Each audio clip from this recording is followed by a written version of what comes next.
All right. Hello, chat. How's it going? Hopefully well. We're back. We're continuing with the DMC S ranks, specifically DMC 1 Dante Must Die S ranks. Oh, vanilla or chocolate is always...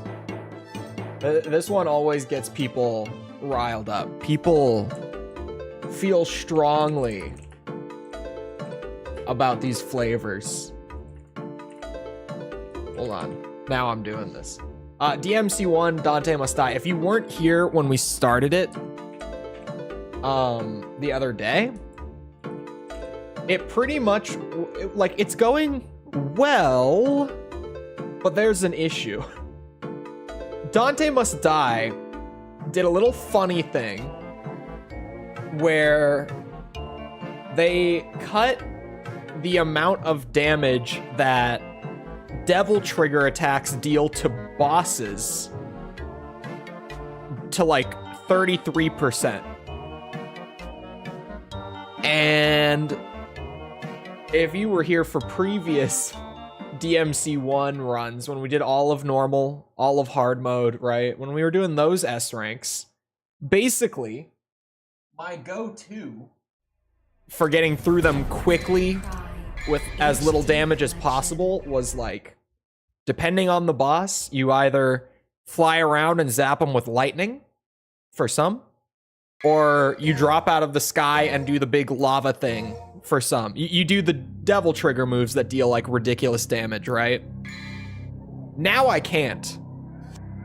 So I'm needing to relearn like all of the bosses and my approaches to them while the bosses are dealing like 5 times the damage that they do on normal mode. So I die in like 3-4 attacks from each of them as I'm trying to do the relearning. We're actually not far off from another boss. So I think it's mission 8 is the next one. Mission 7, this one shouldn't be bad. I think mission 8 will get bad. Again, hold on, let me pull up the old DMC1 chart. The S rank requirement, like, per mission. For mission 7, we got 3 minutes. And I need, like, 600 orbs. I don't know where those orbs are gonna come from. I have no idea where they think I'm getting those orbs. But we'll see.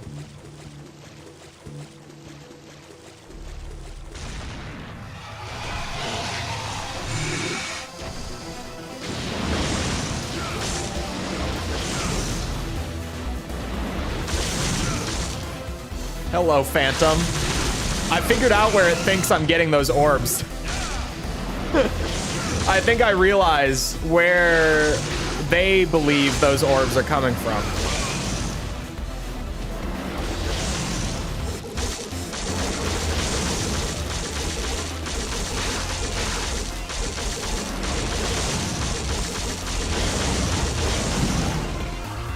Well, you know, it wasn't the cleanest, but we certainly got her done.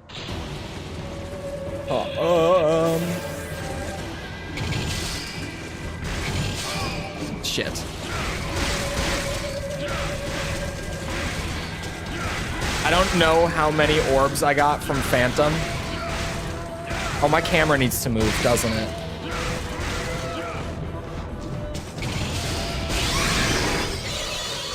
Oh, I needed to fight them anyway. I needed to fight those guys anyway. We're good. I was like, I'm gonna kill them just for the extra orbs. My camera needs to move. But I need to zoom. Hold on. Oh, great. 2 of them down here have a shotgun. That's fun. Thank you, Kamiya. I love that.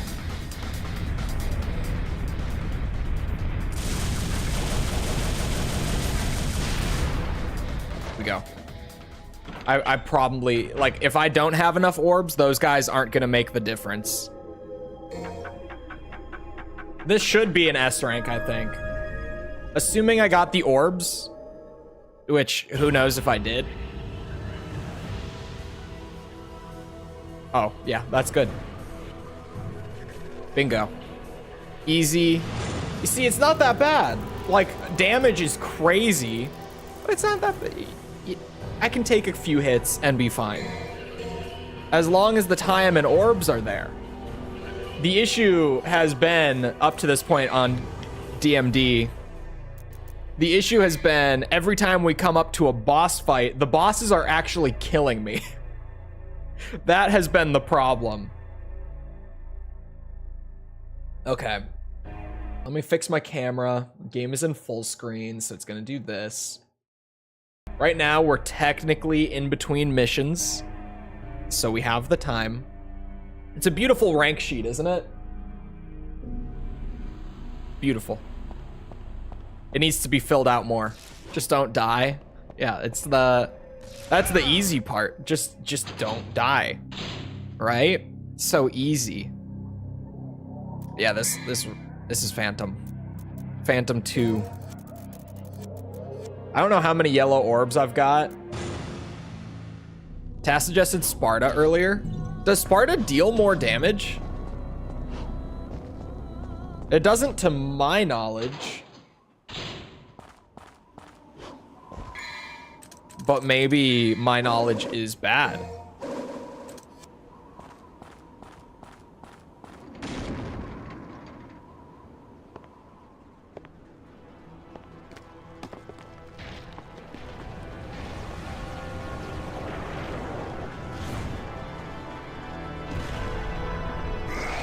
Similar to DT damage with Alistair? Wait, really? Is it actually that much better? Oh, but no double jump. You had me for a bit there. You had me for a minute.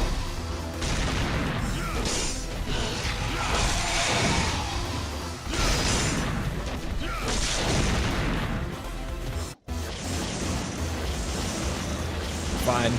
I already relearned Phantom, thankfully. Now I just have to do it again. While he's a little more angry.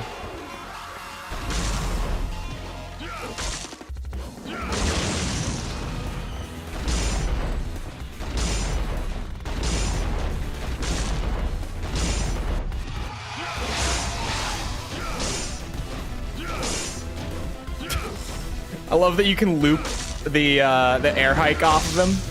Uh-oh. Okay, that one we can just walk around too.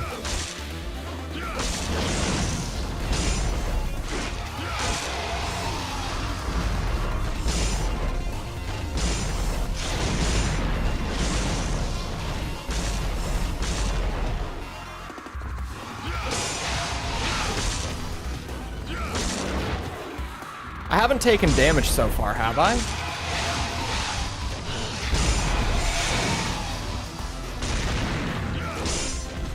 Also, if you weren't here for the Phantom the other day, when he jumps in like that, if he actually hits me with it, it deals a full health bar of damage on Dante Must Die.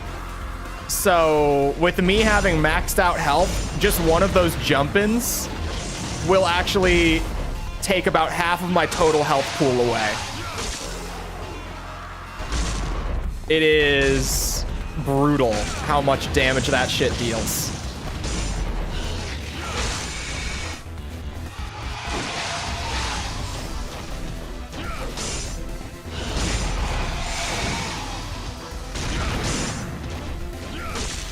I'm trying to get him to fall through if I can.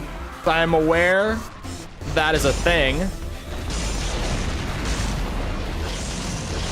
Oh, not having to worry about style is good. It definitely, for the way that DMC1 like bosses and stuff are, thank God. This game has more like traditional bosses where it's kind of just like, yeah, be patient, don't rush it. Later DMC games are more about like you're kind of back and forth with the boss, where, you know, I get a hit and then they get a hit, but I've got like all these things to get around their attack, right? Like I've got like parries and double jump and just all whatever it might be. You go far enough, grapple hooks, etc. You know, when we get really far into the games. Yeah, also the frame rate with the meteors is still amazing to me. You know, I only have like a 4080 and an i9 13900K. It's just, this game is very hardware intensive, you guys. It's definitely a hardware issue. Oh, that hit me. Trust me. It's a miracle that they got it running on the PS2 so smoothly. I don't know why the remaster has that giant frame rate dip with the meteors. It makes no sense to me. Like, yeah, it's a lot of like camera shake and stuff, but there's no reason that like my PC can't handle these graphics with the camera shake. By jumping on it, I couldn't get him to do it. I was trying, like as I was doing everything else. More resources required than Crysis on max settings. That's unironically true. Even my previous computer could play Crysis on max, like beginning to end without frame rate dips. So unironically, DMC1 on PC for that one particular moment does require better specs. But hello, Azure as well. I couldn't get him to jump on the glass enough. He wasn't jumping a whole lot, and whenever he did, I wasn't on the glass. It wasn't working out. And I got hit a lot. I don't think this is S rank. Because how much time do you get? Yeah, mission 8 only gives you 3 minutes. It's a super tight time window. Like, even on normal and hard mode, I struggled to get this mission in under 3 minutes. It's probably because they want you to do the glass ceiling thing. Like, that has to be why. But then it's just kind of like a coin toss every time I run it, where I either have to get him to drop through the ceiling, and then, like, time is good and I don't have to worry about damage. Or if he's just not going to go through that ceiling, I have to just no damage it for the S rank. One or the other. Oh, it's okay. I could have done it the boring way, but where's the fun in that? I want the clean jump in. We're already on mission 8 though. DMC1 ranks go so fast, even on Dante Must Die. These are going so much faster.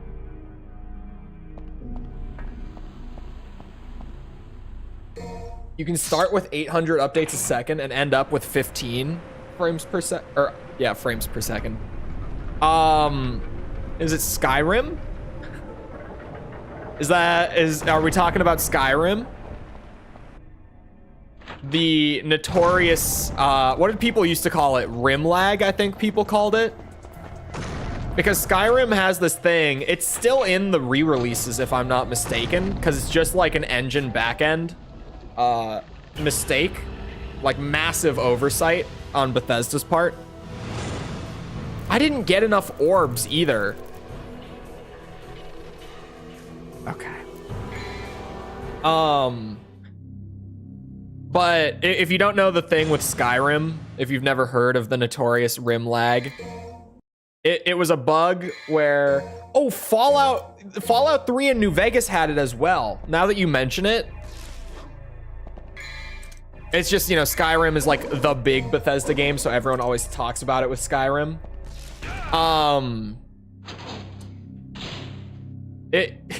So rim lag is a back-end failure in the creation engine, in Bethesda's engine, where every time that you save the game starts to run a little more poorly because for whatever reason, every one of those saves starts to like take up a tiny amount of memory in the game, in the engine's backend, but it never clears that memory for the entire rest of your time playing that save file.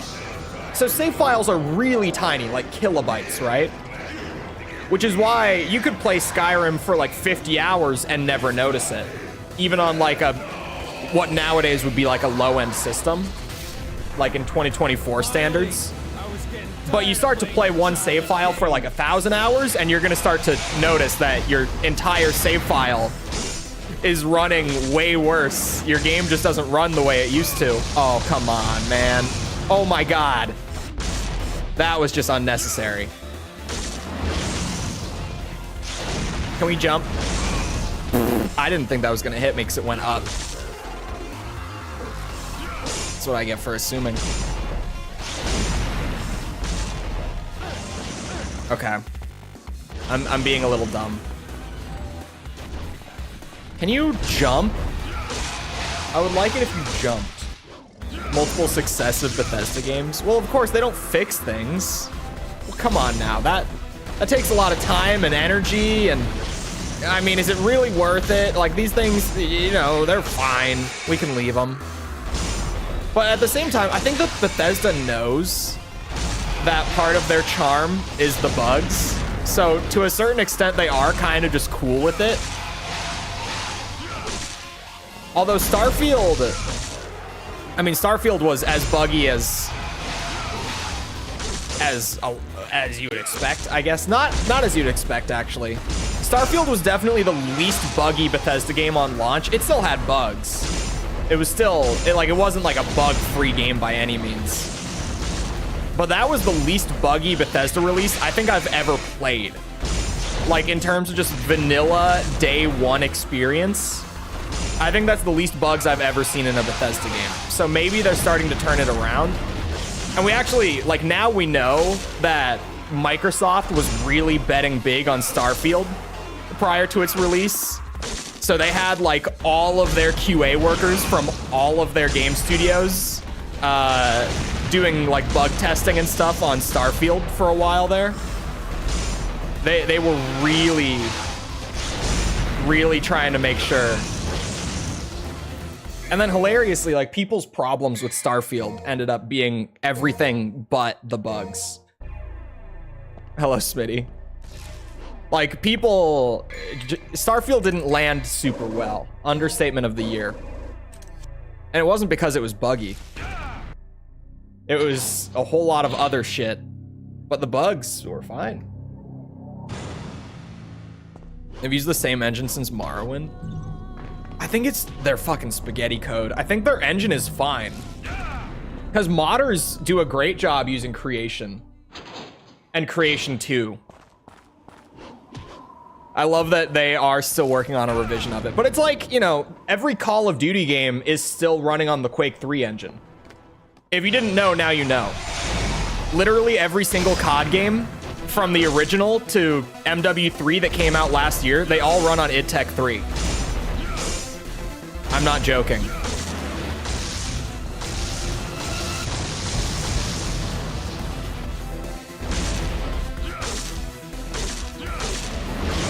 Wah! Okay, that was a little weird. Spaghetti code. I think it's more just their general... Well, okay, in game dev, when you're making, like... I'm trying to think. Well, let's stick with COD, right? Like, when they're going from Black Ops 4 to, like, Black Ops Cold War, they're just making a direct successor. So they're not gonna rewrite everything from scratch. They're gonna make... Or, sorry, they're gonna pull over, like, a lot of that base script and just start there, right? They're just gonna use that as the foundation. I thought they made a new engine for MW19. A lot of people do, because they marketed that a lot. The new engine ended up just being a new modified revision of the same engine. Because also with, like, the COD fan base, people talk about the engine as if it's something that changes between, like, every game. Like, people will say, like, oh, I like the Black Ops 3 engine, but no, I like the Black Ops 2 engine. And what they mean is that they like the core systems and gameplay. But for some reason, the COD fandom uses the term engine for that. And I've never understood it. And trust me, I've lived it so much because I used to be a zombies creator. Everyone would be like, oh my God, I hate like the Cold War engine. I wish we could go back to like the Black Ops 3 engine. I'm like, you guys, they're the same. I get what you're trying to say, but they are on the same engine. Please spare me. It was one of my pet peeves when I was still doing COD content.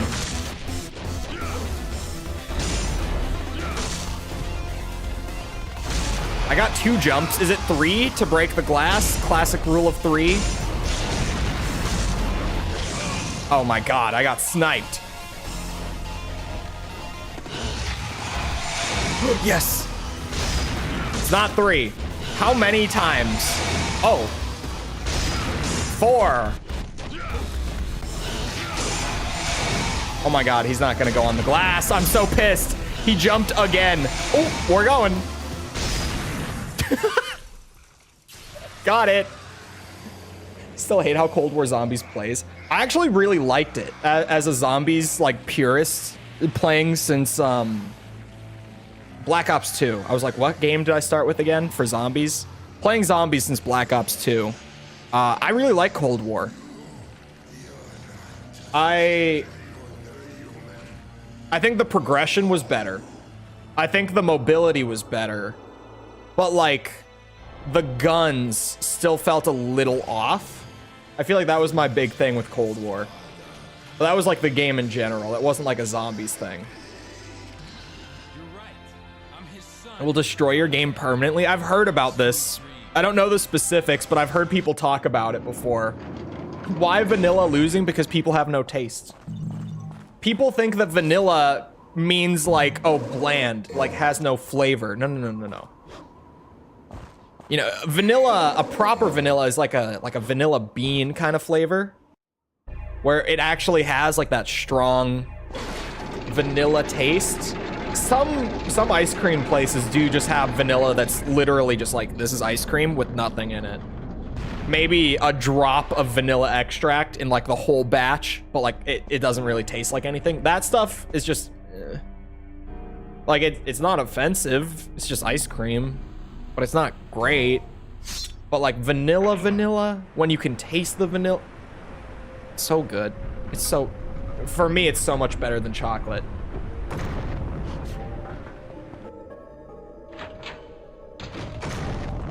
Needing to do it 5 times is a lot. The glass thing. I figured it was gonna be 3. Oh, Dante, thank you. I'm still not on time. Maybe it will all come together enough. It did, okay. I was like, I got so close to time. I got so close to orbs, only got hit once. It has to all come together and give me enough. Thankfully it did. So yeah, the key for that mission is literally just get him to drop through the ceiling. And like, you'll take less damage because the fight only lasts half the time. You'll get the time. You'll get most of the orbs. I didn't get the perfect criteria for any of it. I prefer chocolate. I like the mix, like the, what's it called? Someone help me out. What is it called when it's chocolate, vanilla, and strawberry? Like all together. What is that flavor called? There's a specific name for it. Neapolitan, thank you. Neapolitan. Neapolitan's nice because you get a little, it's like a little sample platter. Rum raisins? Rum raisin ice cream? I have never had it, but it doesn't sound bad, to be honest. If you do a boundary break, the game's code can't handle it and it accidentally spawns a 2D image of a shadow that hunts the player and causes it to crash and kill digital copies. What? So wait. You don't mean it destroys your save file permanently. You mean it actually breaks your game permanently.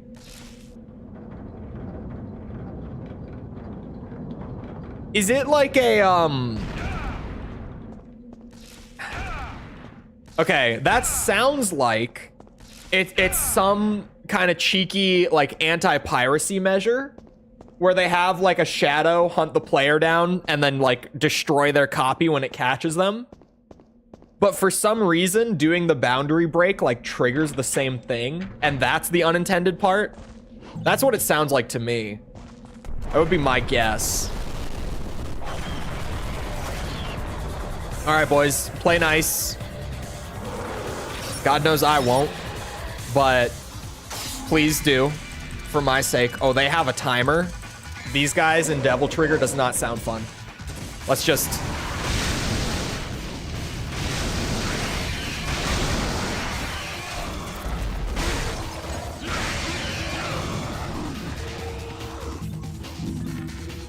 give me orbs. Scalies. I don't even... It's so ingrained in me to just run straight over that way. Doesn't this door end the mission? No. No, no, no. Okay, there's more. I was like, that cannot be right. Because this mission has an 8-minute time limit, so I was very confused. For a second, I thought my brain tricked itself, and I really thought that was it. No, there's like a couple more. It's the big door in the next room that ends the mission. There's this room. There's the next one. Does skip Griffin? We'll fight Griffin later. If I can just do this quick and with no damage, we get S rank. And they immediately go into Devil Trigger and I get hit.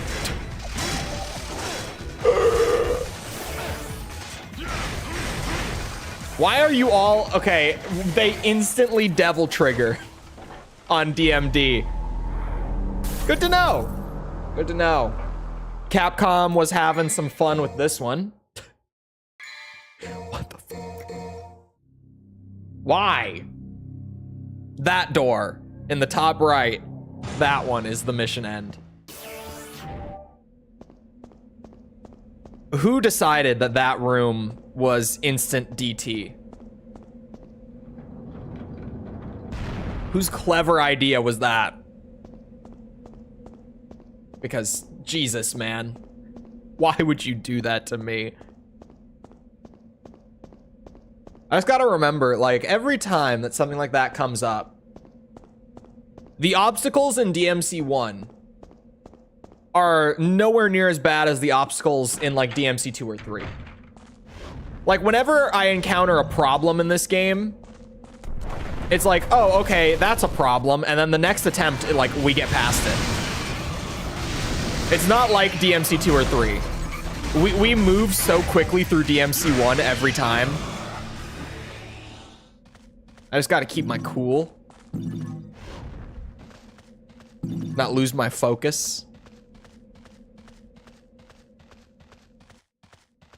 And I want to play DMC 5 kind of bad, I'm not gonna lie. I gotta earn it. I gotta get more of the old games done so that near the end, we just get to like binge through DMC 5, right? That's the plan. That's why I've been doing like purely the original trilogy so far. And banging out as much of it as I have been. Although, possibly after DMC 1 DMD, we haven't talked about it yet. I was thinking maybe we do DMC 4, like the base run of DMC 4. Maybe. Because, like, we could do DMC 3 Virgil. We could do, like, DMC 2 Hard. Or we could do the first run of DMC 4.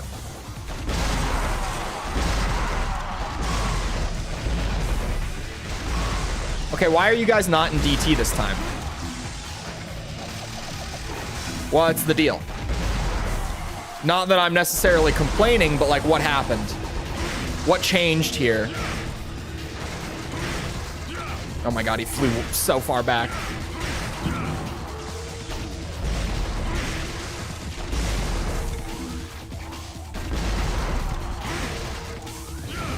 Oh, there's the DT.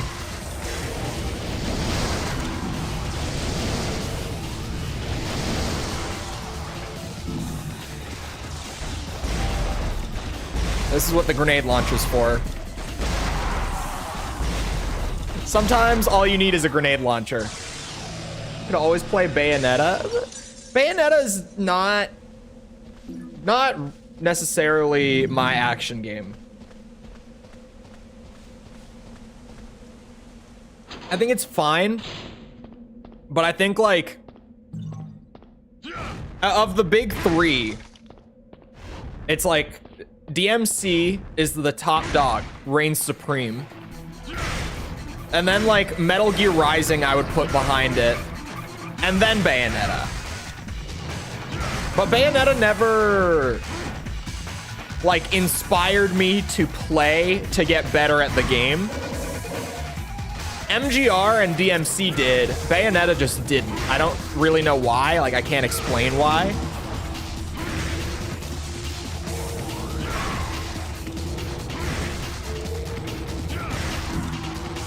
We get big orbs for doing that. Oops.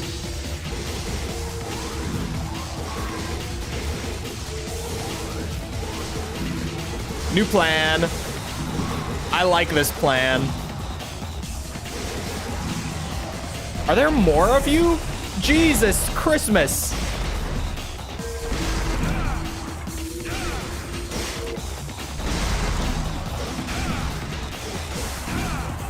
There's more.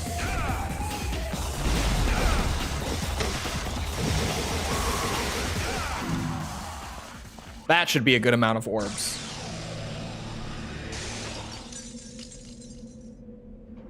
Was the only reason I suggested it. Yeah, I know that it's like Kamiya and a lot of the DMC1 guys, like the original Team Little Devils guys. But I don't know. It never clicked with me the same way that like DMC and MGR did. But I feel like I might just be a little spoiled because I started with like DMC and MGR, and then I played Bayonetta. Like if I had played Bayonetta earlier, I probably would have loved it. If it was your first action game, it would be like amazing, mind-blowing. Ooh, you know what's a slept-on action game that I haven't played in ages? Vanquish. Someday I should play Vanquish on stream. There's gonna be like one other person in chat who's like, hell yeah, I love that shit. That was actually, I always forget that game existed, but then every once in a while, I'm reminded of it, and I'm just like, that was a good game. I played the shit out of that. Bayonetta review series? Oh, man, Bayonetta is a little trickier in terms of getting good footage, because they made the second and the third game Switch exclusives. The first game has a native PC port. That's not terrible. It's not the best port ever, but it certainly could be worse. Nice AI, by the way. There he is. He woke up. Oh, and now he's beating my ass. I am the master of dodging fire. I did that with my pure skill. What is Vanquish? It was a really cool action game back on the 360. It's also on PC. I have a Steam copy of it. It was also Platinum Games. So same guys who did like Bayonetta and MGR, Metal Gear Rising. It was the same developers. It's not like a DMC-esque action game though. It's very different, but it's super cool. It is really, really cool.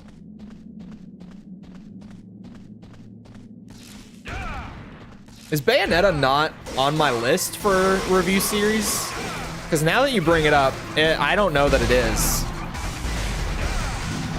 That's one way to do it. Man, why do I ever overcomplicate things? Just Stinger grenade launcher.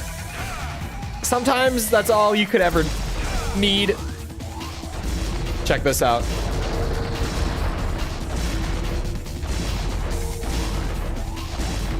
What's he gonna do about it?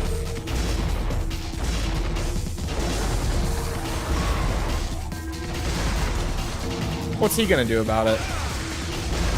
Like, what do you do?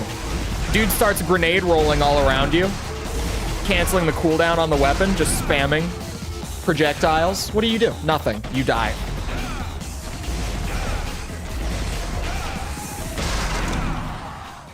Nothing.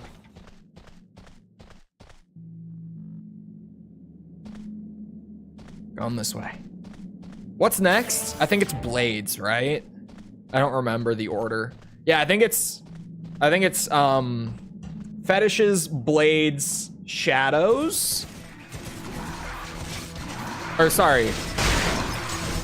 Yeah, shadow. They're called shadow. I'm right. For a second I thought I was wrong. That went well. That was good. Move my pistols. Some people say there's no reason to ever swap off the grenade launcher. I say that shadows are the reason. I say that these guys are definitely a valid reason to use ebony and ivory.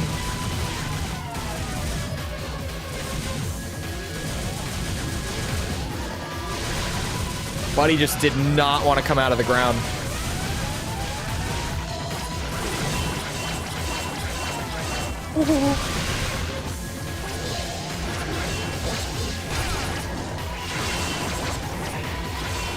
Oh god, that was... Is he red or not? No, he's not. God damn it. I tried. Wait, what the fuck? Oh my god, he's in DT. I forget that they do this when they're in DT. Oh, I flipped up on it, not really intentionally. Now he's red. Oh, I hate this shit. On Dante Must Die, if you get close to one of them who's in Devil Trigger, they just shoot out the spikes anyway. Because fuck you.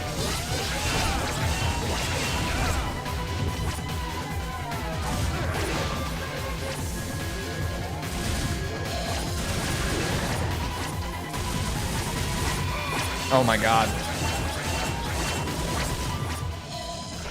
Jesus. Oh, that's right. That hurts a lot. We're fine. We're fine. Jesus. I'm gonna want my grenade launchers and Ifrit back, please. I'm trying to think of Mad World. I definitely have not seen this one. Now with the description, right as I said it, a description of it pops up, and I definitely have not seen it.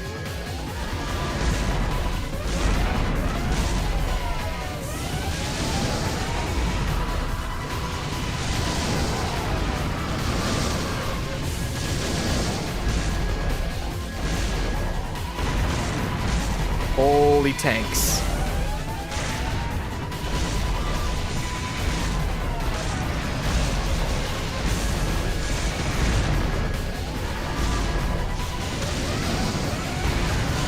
These are one of those enemies that you really start to feel the DT damage cut a lot.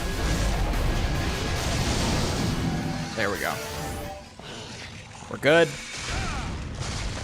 Keep her going. Master Mundus, why the fuck did you leave a grenade launcher? Oh, thank God. I was like, please don't make me do it again. Those shadows are gonna give me nightmares if I have to rerun it over and over. Woo! It's a Wii game. I missed the Wii game part. I skipped right over it, to be honest. Working and lurking. Hope you have a good stream. I appreciate it. I'm glad you enjoy them, by the way. They kill me every week. Every other week. I dread to think what my schedule is going to look like once Ace Combat gets wrapped up here in like in about a month. In like 3 weeks, Ace Combat will be wrapped up, and then the floodgates of just going through Metal Gear solely. I just, you know, I got a little experimental with the MGS video, and I was like, what if I did like a full like story recap along with the review? Like tell it as I go, so that when I talk about the story bits, it all makes sense. Like it's all thoroughly explained. I was like, that could be a good idea. Video got to be like 35 minutes long. I was like, it's a lot, but you know, 35 minutes, I could do that in a week, maybe. Little did I know how bad it would get beyond that point. Ooh. Everyone now is just like, oh yeah, wait until you get to like MGS 4, MGS 5, and you have to cover all that shit. I don't even want to think about it. I don't even want to think about it. I was actually shocked by how long Acid ended up being. I have to go down here, and then, oh, I can jump in a hole. We're fine. I know what I'm doing. I love this room every single run of the game. That's like the best room in the game. Oh no! I only just realized that there is a boss on this level. At the end of this level, there's a bad one. We might be running this level for a bit until we get the S rank. Man, if DMC1 had mission select, I would probably, for this run, like go through and do all the missions that don't have bosses just to clear them like super quickly, and then go through all the difficult stuff. Because we would, at this point, there's how many bosses left? 6, including Mundus, I think. This mission, there's 2 Nello Angelo fights. There's all 3, oh my god! Sorry. All 3 Nightmare fights. And then Mundus, right? So yeah, there would be 6 of them. But there's like 15 missions left. Oh, I'm getting lag. Okay, all of the like disintegration effects at once also killed the port. Nice HD collection. Nice performance.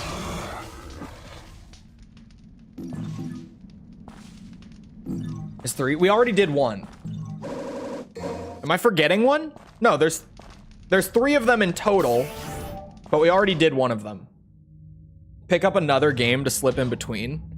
I think I'm moving back to doing 1 review series at a time, because I liked the idea of doing Ace Combat and Metal Gear together a lot, but splitting my attention between both of them has been kind of obnoxious, because it feels like, and especially just for the sake of each video, and right now for the Metal Gear stuff, it's really bad. After I dropped, like it happened for the first time after the MGS1 video. Everyone's like, oh, I can't wait for the MGS2 video. And I had to read those comments knowing that between then and the MGS2 video, I had 2 Ace Combat videos and a Metal Gear spin-off for the Game Boy to slip in. So the MGS2 video was 4 weeks away. And I got all these people who were like, oh, I can't wait. It's gonna be great. I'm excited to see what you think. And then I had to sit there and know that it was going to be a month until that video actually got done. And then like a kind of similar thing happened for MGS3, but now in a post MGS3 video world, I am sitting here. It's already been weeks. I have done 2 Ace Combat games already. I did 1 Metal Gear spin-off. I'm working on a video right now. And then after that, I have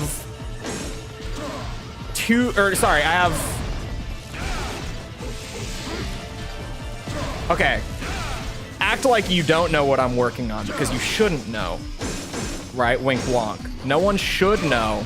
Some people could take an educated guess.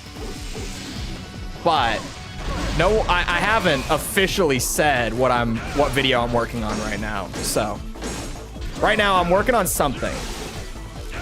And including that video, I've got 2 more Metal Gear spin-offs and 2 more Ace Combat games in between. So it's already been like 3 weeks since the MGS3 video, and it's still gonna be like 4 weeks until the MGS4 video. Because I've been splitting my attention between the 2, and there happens to be 3 Metal Gear spin-offs between 3 and 4. Also, hello, Unicorn. So it's just like, shit takes a long time. Honestly, that's the main reason. I'm just like, these, like, for people who are only watching one, like, as it's ongoing, these gaps are so long.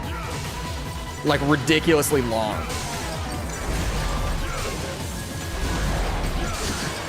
That was good. That was like one of the cleanest fights with those guys I've ever had.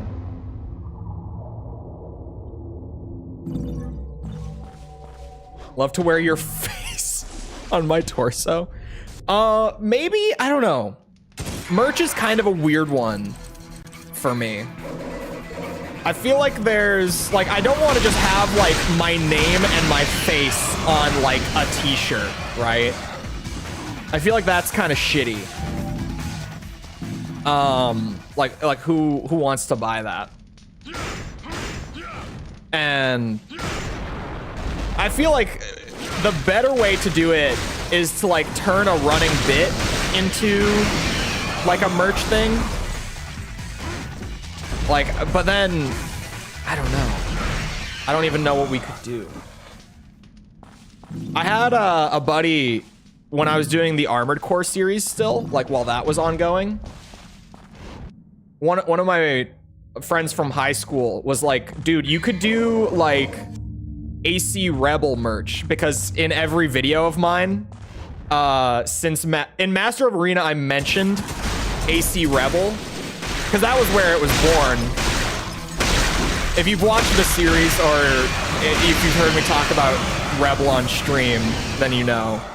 But it was just, in Master of Arena, I had a weird bug when I played, where the game is supposed to change your name to Rebel and your AC name to Rebel when you go into Human Plus. That's intended, but the bug that I got was that I wasn't able to change my name afterwards.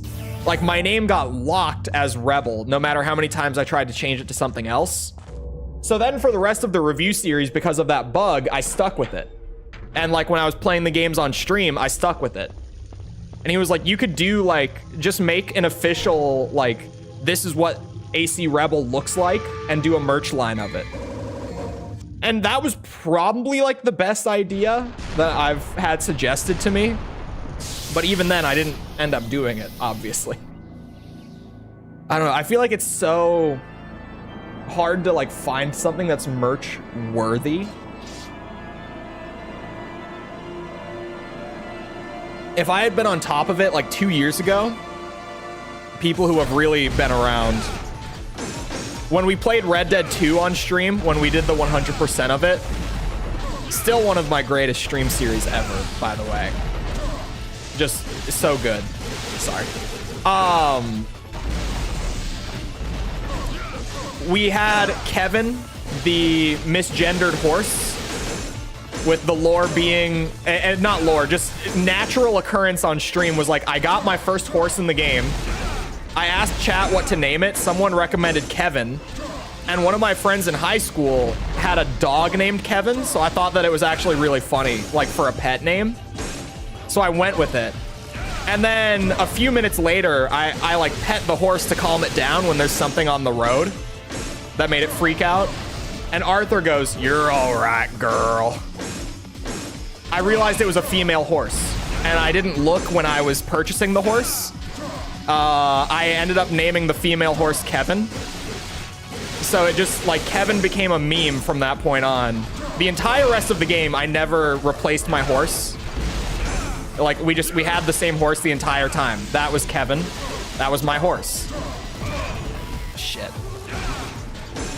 The most misgendered horse in I don't remember what the state is called, or like the area of land in Red Dead 2. I wish I could. But it was like, that was a great running bit. I could have done Kevin merch. That would have been great. Like, that's something that's merch worthy.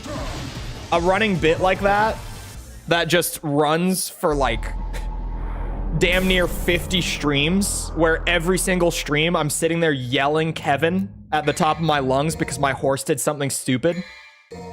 Because if you've ever played Red Dead 2, the horse has a mind of its own.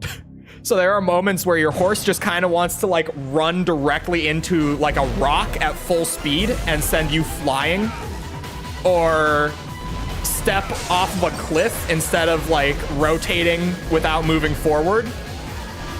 So I yelled at Kevin all the time. Like that would be merch worthy. That ran for so long and it was so good. Actually, if you go back to any of the Red Dead VODs, there are comments on like almost every single one of them from way back of people saying like, rest in peace, Kevin, because at the end of the game, Kevin died. It's my horse died like near the end of the game. So there are rest in peace, Kevin comments like all over the VODs. What's the absolute worst zombie video game? I mean, there's some really bad ones. Zombie games were like the extraction shooter or the battle royale of like the late 2000s, early 2010s.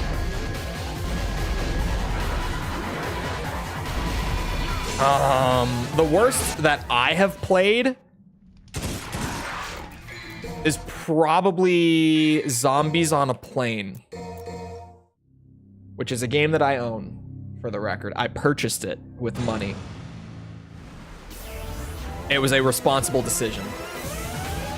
Steam Greenlight. Remember Steam Greenlight? Remember when Steam had quality control? Jesus. So you're a murderer? I did not kill the horse. I did not shoot the horse. The horse actually got shot by the law. I'll have you know, it was one of the sheriffs or the deputies, whoever it was. The law got him. Or her, sorry. The law got her. The day before is not the worst. The day before is like one of the worst games recently. It's not the worst zombie game. Yeah, I've been around, man. I've been around. It's definitely, like, out of recent memory, the day before is up there. But I've seen some shit. Oh my god. And even then, like, there's definitely gonna be some, like, random, indie zombie game out there that I've never played, that someone just like threw on Steam or Itch or whatever to like make a few bucks. Some shovelware out there somewhere. It exists. Surely there's worse than Zombies on a Plane. That's the worst I've ever played, by far, is Zombies on a Plane. Sequel to Snakes on a Plane. Yeah, the default character for the game when you start it up, I streamed Zombies on a Plane once for like 30 minutes. And some people remember it and they loved it because it's just the shittiest game you'll ever see. Uh-oh. But the character, well, I say the shittiest game you'll ever see. I've seen some of the stuff that False plays on her stream. At least I didn't have to collect 666 gas cans to complete the game. But the default character at the opening of the game, when you go to select him, he just goes, "I'm sick and tired of these motherfucking zombies on this motherfucking plane." And when I played it on stream, I just wheeze-laughed so hard. I couldn't believe it.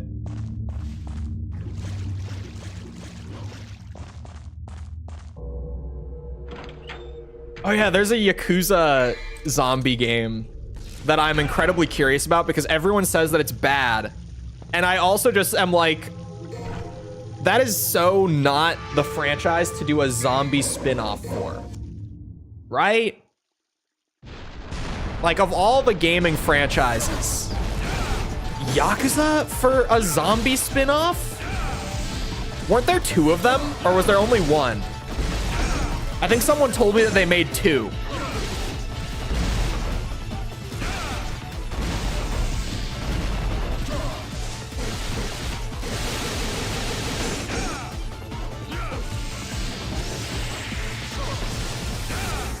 I don't remember what I did before to beat Nello Angelo. What I did for the first fight. I remember needing to... Oh, I was doing the sword cancel.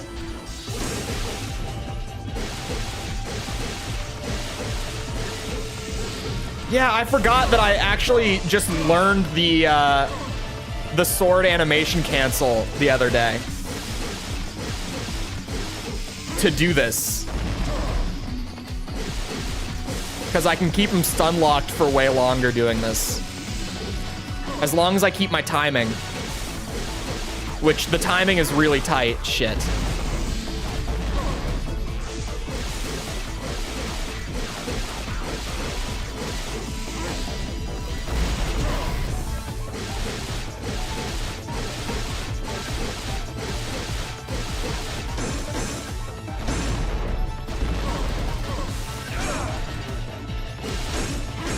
Son of a bitch.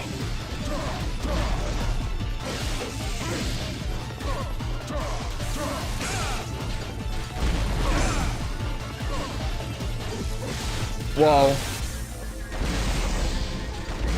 Man, Dante Must Die really does not mess around with the bosses. I'm sweating my ass off. I've been going for like a minute at this point, and he's at like half health. Sitting here playing my heart out for this.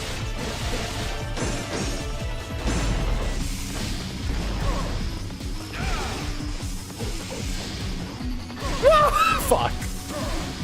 Never played Dead Souls though. Yakuza is like the second most voted review series game right now. Although I keep saying it every time I bring up the poll. It's like, it's gonna change because I haven't even put it on the Metal Gear videos yet. I'm waiting until I'm like closer to the end of them. But polling for the Ace Combat side of the channel audience, currently Yakuza is like the second highest.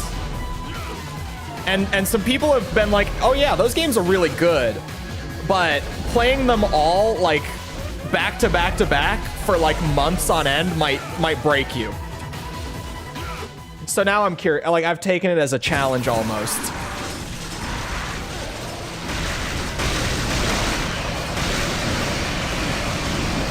I've made it this far through the Metal Gear games, right?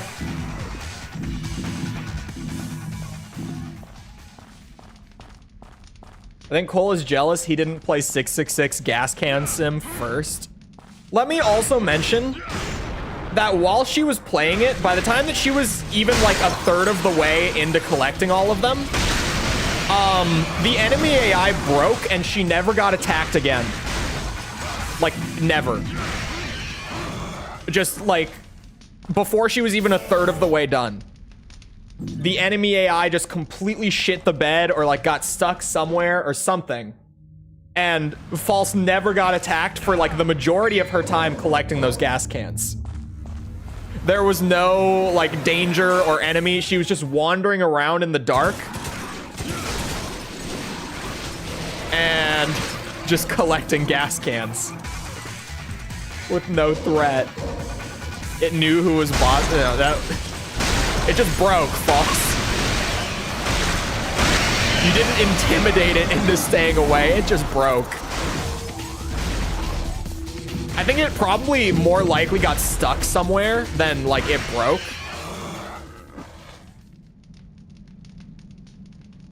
I'm pretty sure that it just got stuck somewhere in the map and couldn't get out. Oh! And you know what was one of my favorite parts? Oh, I forgot it had AI, like, art all over the place. I forgot that part. No, one of my favorite parts about it that I forgot until now was the Unreal Engine, like, string print in the corner saying, like, hey, the lighting isn't baked. You need to bake the lighting. Because for some reason, like, it was printing a string from the Unreal Engine editor while you were playing the game, telling you to bake the lighting. Because apparently the developer had made changes to the map and didn't bake the lighting again before releasing that revision, or maybe even just the game in the first place. I don't know, one or the other. That was hilarious to me when, like, near the end that message popped up and was like, hey, you need to bake the lighting again. Lighting errors are happening. Cooking the map. Yeah, the baking lighting is fancy speak for, well, you know what? Never mind. That's a whole lot. Let's try to kill the knight. One thing at a time. I can explain the technical aspects of lighting methods later. We got plenty of time for that. Ow, that's more than a health bar of damage.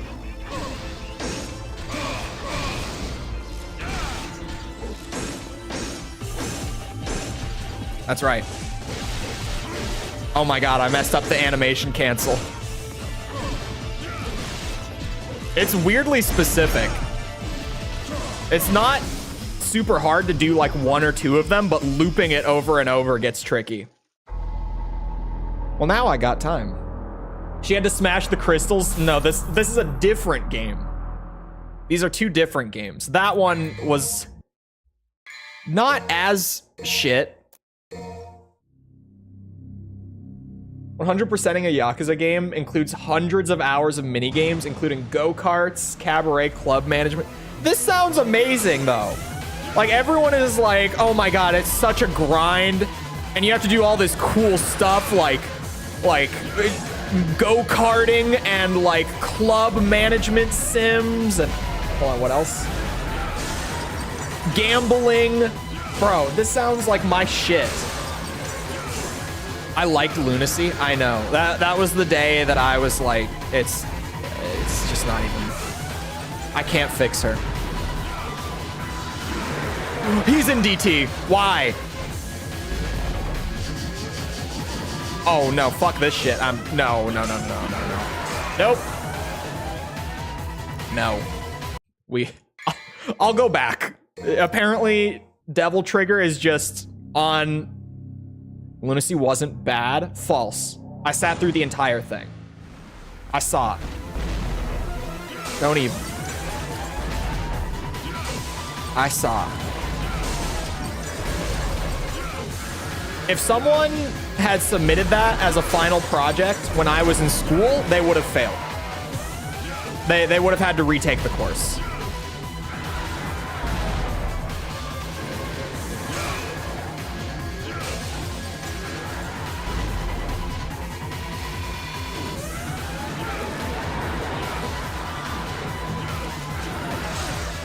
He's in DT again. I think it's just on an invisible I can speak.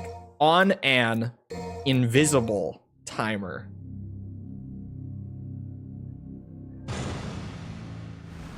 But the Bro Crystals game?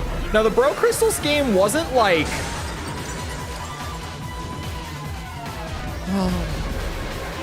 that one wasn't great either. Like, it wasn't awful. It wasn't, like, actively bad. But it was one of those games that you kind of look at it and you're like, where is the fun? You know, it's one of those that you... Like, it's not bad, but it's not good either. At least for me. I think False liked it. On Dragon's Dogma 2 having bad reviews, I'm aware of the Dragon's Dogma 2 situation. I've listened to a lot about it. I'm going to give you... what everyone in the gaming community really hates more than anything else. a nuanced take. So prepare yourself. The game looks good. The game looks really good. The negative reviews are coming from the fact that there are microtransactions available in the game to skip progression in the game. And the fact that there's anti-cheat for some reason, which is, I don't know why there's anti-cheat, because there's no multiplayer. To my knowledge. Is there multiplayer? I don't think there is. Correct me if I'm wrong. But mostly it's coming from the microtransactions being present, allowing you to like skip progression. Which, you know, a lot of people are like, microtransaction in my single player RPG. Bad. To get access to items early. Yeah. And it's like, they're not great, but you could just play the game and not buy the microtransactions. It's a single player game. Like, what you do in this game is entirely, it's not even a dominant strategy argument either, because a lot of the time saying like, oh, if you don't like this part of the game, just don't interact with it, a lot of the time it ends up being stupid because like dominant strategy and whatever. If you don't want to pay to skip the game, you don't have to. You don't have to. The game is balanced around not having them. Yeah, like they're not necessary. Hell, you're not even like pushed into it to my knowledge. It's just they're there. It's the same thing as Resident Evil Village. You can pay to get like extra currency and like upgrade tickets and stuff. Resident Evil 4 Remake has microtransactions to get more currency, more pesetas, more upgrade tickets early in the game. This is just a thing that Capcom does now, even in their single player games. And my take now is the same that it has been for like the last 3 years. If you don't want to pay for it and skip the game, you can just play the game. You can buy red orbs on DMC5. Thank you. Even DMC has it. You're right. This is a thing that Capcom has been doing for like 5 years now. And I don't know why with Dragon's Dogma 2, it has become like, this is the one that like people are really pissed about, to the point where everyone is like review bombing the game for it. Because, like I said, they've been doing this for 5 years. And, you know, Resident Evil 4 got like an aggregate score of what? Like 93, I think it was, or something like that. 92, 93. People loved it. Resident Evil Village, people loved it. DMC5, generally considered either the best or the second best game in the franchise. I don't know why the appearance of that stuff in Dragon's Dogma 2 is suddenly like we've gone too far. Maybe there's some factor that I'm not aware of that pushes it too far. But from what I understand, I don't know if it really warrants review bombing the game. Generally, review bombing is ridiculous. It's just, I feel like I've never seen a game get review bombed and thought to myself, yeah, that's a warrant. That's like a reasonable reaction. I feel like it never happens where a game starts getting review bombed and I'm like, yeah, that they earned it. Except for maybe Overwatch 2. I'm joking. I'm joking. For the record, that's a joke. But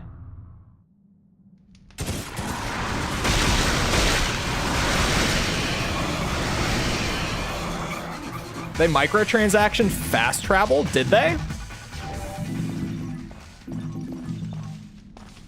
The real question when it comes to microtransactions in a single player game, because I know how Capcom does this stuff. They'll offer these microtransactions, but historically, and from what I've heard from people who are playing Dragon's Dogma 2 so far, it's nothing that you can't earn by just playing the game. Like, there's nothing that you can pay for that you can't get by just actually playing for yourself. If it's like a, what's it, Skyward Sword HD situation, where fast travel is entirely locked behind a paywall. If you don't know what that is, when they did the Switch version of Skyward Sword, the Zelda game, they added an amiibo that brought in a fast travel system that was never available in the original, and apparently the fast travel made the game's pacing significantly better, but you could only use the fast travel that they added. You could only use this new quality of life feature that improves the pacing of the experience if you paid for the amiibo. If it's something like that, awful business practice. If it's what Capcom normally does, where it's like the game is completely playable and well-paced from beginning to end, but if you are just really impatient for some reason and want to buy it, you can, I see no problem. Because I just wouldn't buy it. The music in this game throws me back. I really like DMC1's music, man. Like, it doesn't hit the peak that like DMC 3 or 4 or 5 do with music, but there's something so unique about this game's combat tracks compared to the rest of them. Like, this track is so weird and like electronic and funky. The games never sound like this again after DMC 1. They never go for this sound again. Oops.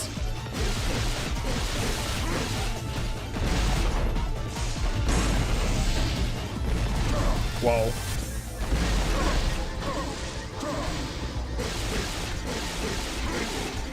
Normal game, but you can cheat via credit card. Yeah, that's kind of how Capcom does it. Like, if you didn't look at the store page and you weren't aware that the microtransactions were there, you would never even like think about it because the game is just made to work without them.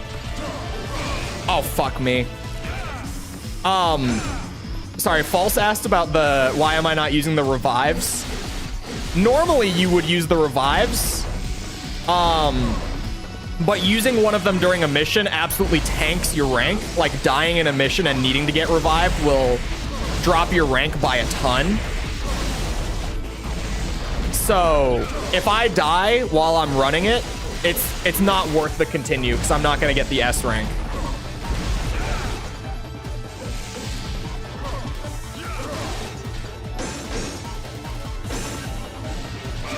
Oh my god.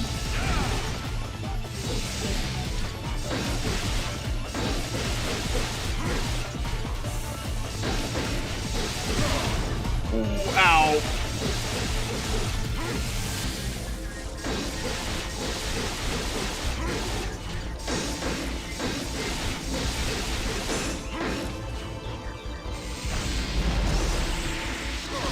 Oh my god, I thought that was gonna kill me. Anything kills me at this point. I'm a little scared.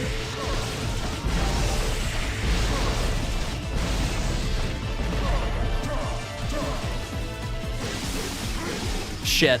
Keep messing up the animation cancel too.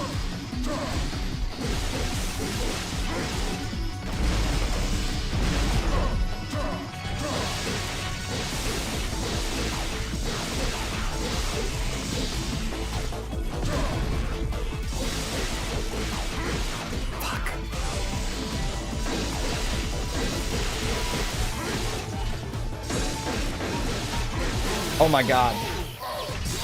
Whoa. The siren track? Yeah, the one that plays when you fight the shadows is awesome.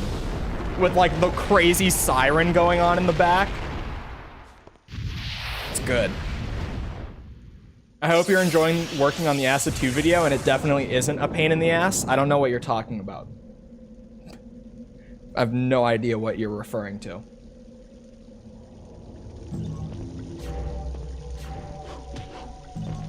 Wait. I just saw Jess's message. Hold on. I caught a little bit of it at a glance. I have to go back. This sounds like prime parenting moment. This, from what I saw at a glance, it might be one of those moments where I'm like, this is why I don't have kids. Where was it? Link has found a new favorite phrase today. It's great when you're out in public and your kid shouts, "Don't touch my butt," very loudly. Yep, I'm very glad to not have children all of a sudden. Oh, thank God. I knew I was gonna be there for a bit. I'm glad I don't have to do it again. I remember that every year when I can read. You guys ever hear when I talk about how recording scripts is a nightmare for me? This is why. I remember that every year when Persona 5 wasn't ported to the Switch, the Nintendo fans would review bomb all Atlas games. This stopped after it finally got ported. That's completely normal behavior, definitely. Screw the rules, I have money. Yeah, I don't know anyone who actually like pays for the microtransactions in like Resident Evil or like DMC5. Surely they are out there, at least enough for Capcom to like keep doing it, right? They wouldn't keep putting them out there if it didn't ultimately bring them in enough money to justify it. And to be honest, it's not like it's a ton of extra work to do it.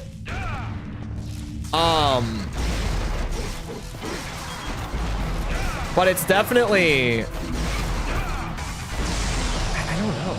It's so weird. I remember one time I did like a shorts video, right? Way back for RE4 Remake when that came out last year. And I was like, is the upgrade ticket worth it? And comparing like, if you just upgraded it with pure credits, would it be worth buying the upgrade tickets from the merchant, or are you better off just not bothering? And I did get one comment that was like, why don't you just buy the pack on PlayStation Store that gives you 5 upgrade tickets every playthrough? I'm like, oh God. I was like, that is a great question that you know, I can't really give you a reason not to. Go for it. Do your thing, man. For some people, it's worth it. I know that they're out there. One person did a challenge run using Faust and purchased orbs. Oh my God. I actually would love to see that. So you're telling me he did a whole like DMC5 run where he just used Faust and he had to keep like paying for orbs to actually get through it?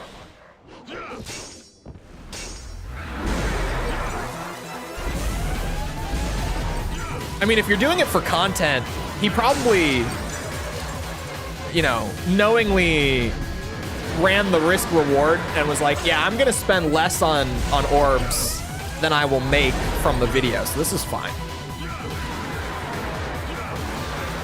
But it sounds crazy when you say it.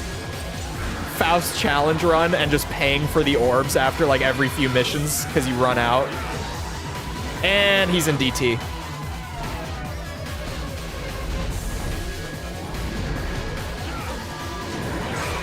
Ow!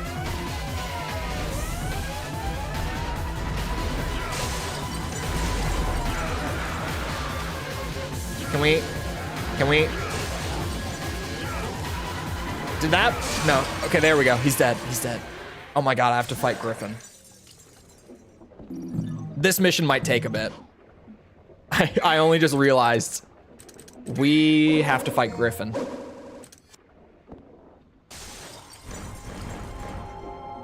Oh boy. What's gonna be the strategy on DMD for him? Like, I'm trying to think. If air raid isn't good because of how neutered devil trigger damage is, what the fuck do I do? That terrible Halo season already? How short was this season? I feel like the new Halo season just started like 3 weeks ago. Am I missing something? I haven't been watching it. I watched season 1. They lost me, because Jesus, what the fuck? I heard season 2 was better though. I heard it was an improvement. I didn't necessarily hear it was great or anything, but I heard it was an improvement from the first one, so. I mean, we'll take what we can get, right? Baby steps towards the end goal.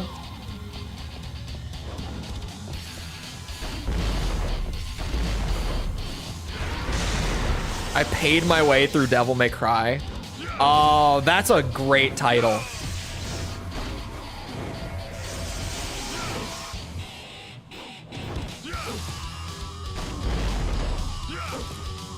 Maybe not as good as Can I Beat Devil May Cry 5 using only my credit card? But that's a pretty good title.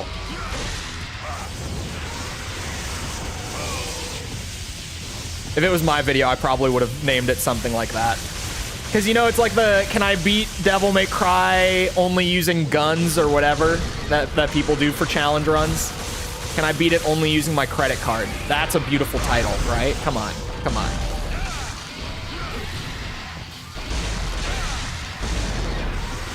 DMC bucks. No, we do this with skill. Clearly, my health is not dropping. Maybe Vortex? Maybe Vortex. They used the revive to damage enemies, not Faust. What? They brought in the flood and just made them generic zombies. Oh. Oh. Well, you know, with what I heard, that is better than implying that the war on Reach was caused by Chief not being able to keep his dick in his pants. That's certainly an improvement from where we were before, if you ask me. It's not great, but improvement's improvement.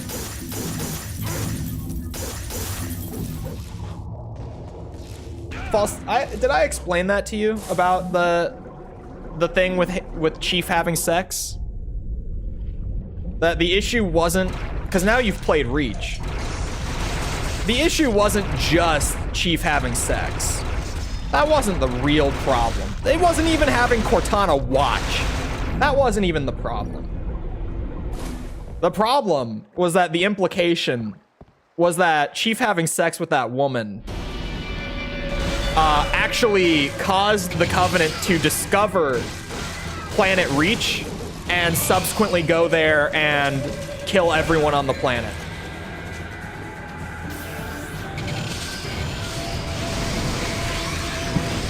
That was the problem. That was the problem. Which it's still insane. Brought this up a couple times, bro. How could you not?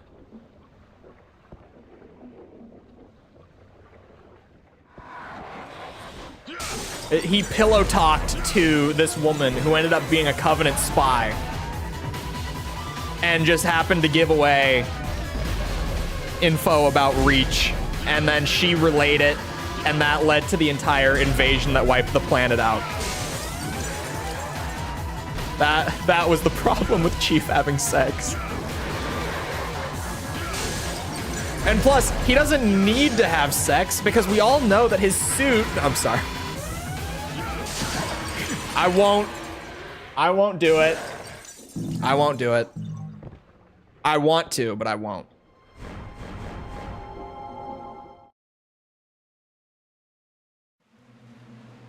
Yeah, loose lips. You really did.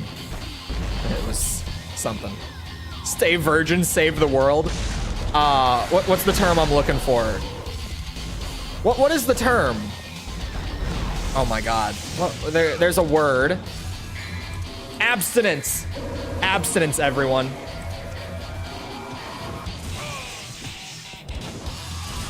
Abstinence makes you a hero, just so you know.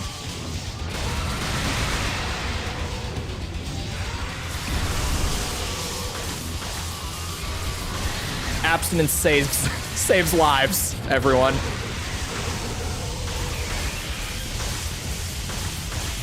Why are you having flashbacks? What is False screaming about in text?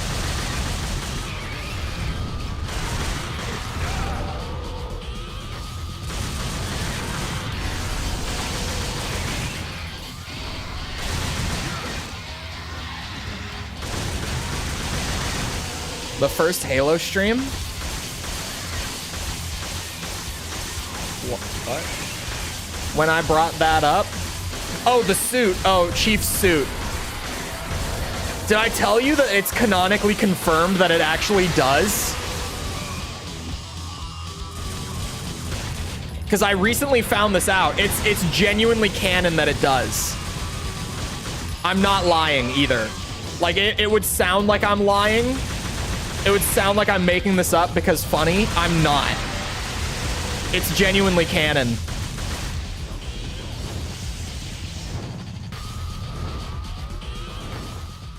In the novelization of Reach, the book called The Fall of Reach, it actually drops the detail in there that the Spartan 2 suits have sexual stimulants in them that are constantly being applied to the Spartan 2, to whoever's in the suit.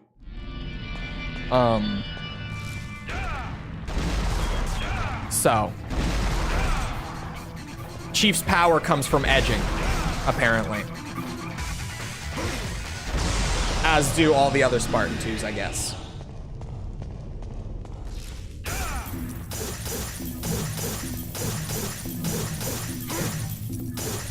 And now when I go on False's stream tomorrow to play Halo 4, that is all she's going to be able to think about when Chief is on screen. Is that sentence that I just spoke. But it's canon, apparently. Unlike Star Wars, the Halo books are still considered canon.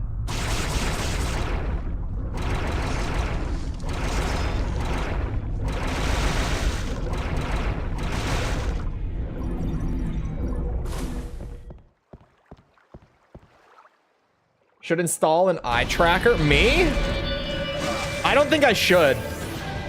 I think that it would make you realize, because I mean, I joke about it, but you guys probably think I'm playing it up a bit. It would make you realize how often I'm actually not really locked in and paying attention to the game. I'm telling you, when I sit here and I'm yapping, the focus is not there.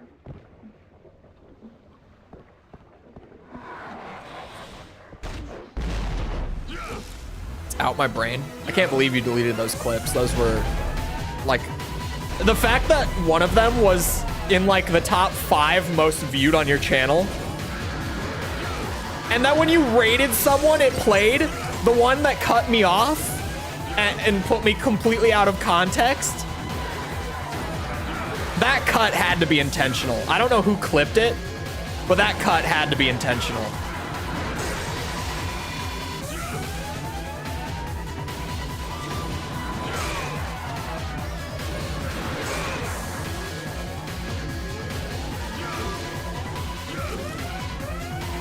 It's the auto clipper. There's no way, dude. The cut is so good. If it's just pure coincidence, it's insane. Because the thing with the auto clipper too is that it's always delayed by like a few seconds.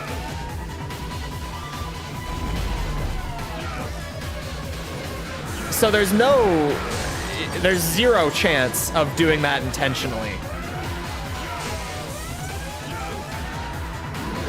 The coincidence there is insane.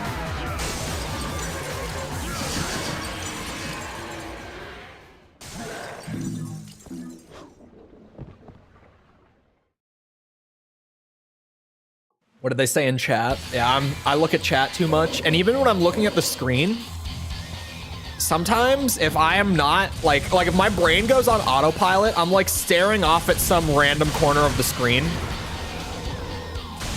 And like basically just playing out of my peripheral vision.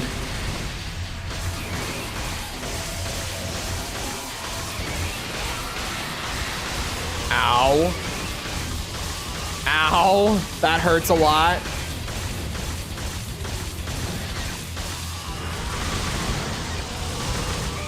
Oh, shit.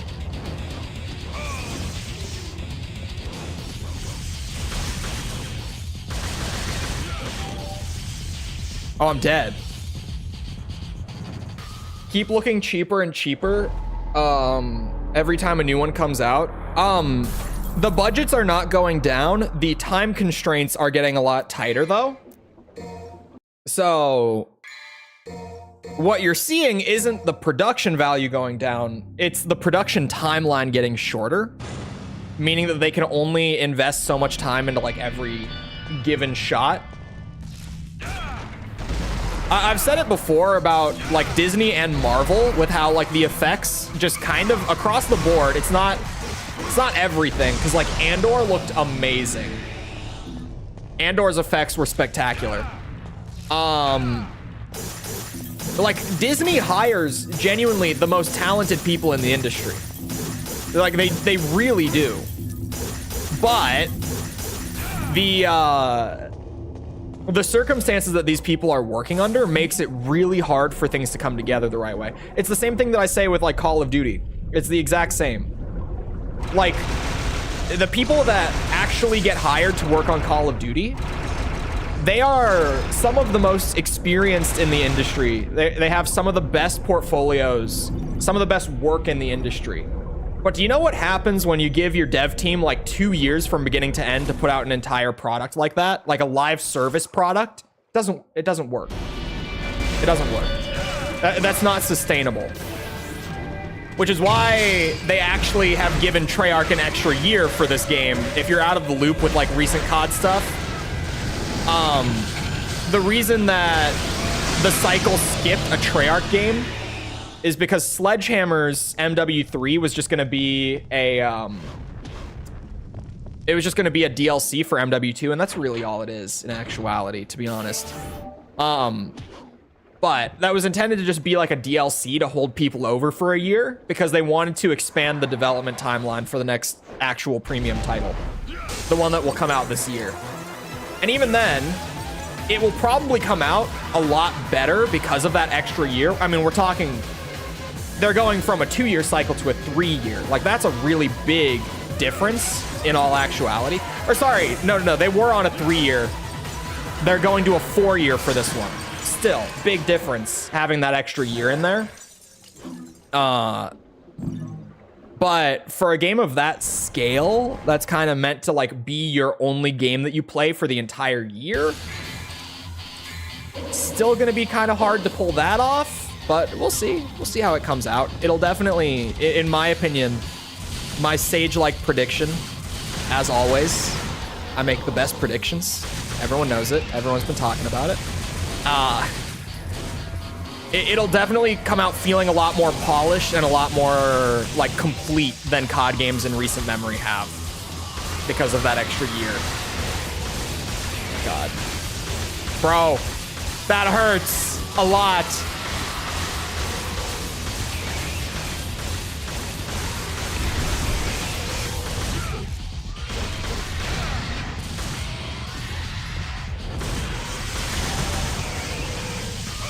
Oh, shit.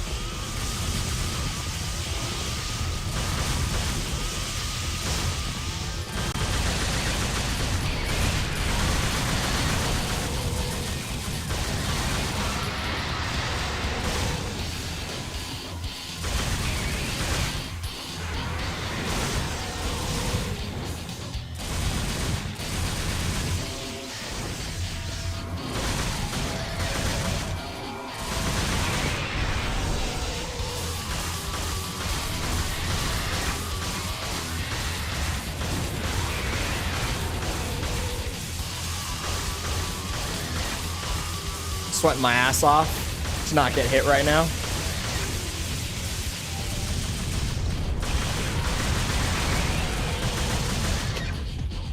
Quieted down a lot.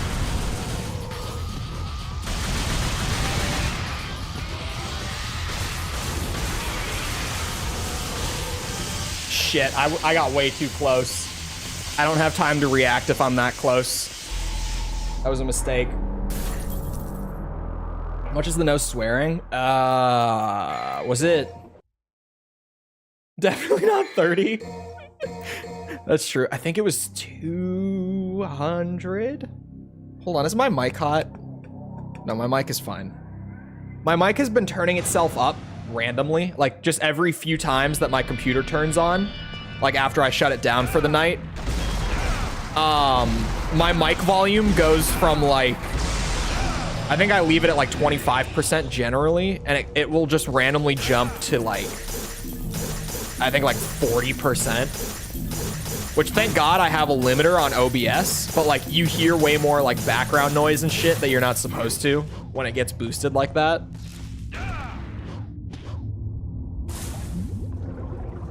And you actually hear how ridiculously loud and booming my voice is. Which the intention of leaving my mic at like 20-25% input volume is so that you don't realize how fucking loud I am. Turn off your computer? Yes, I take care of my things.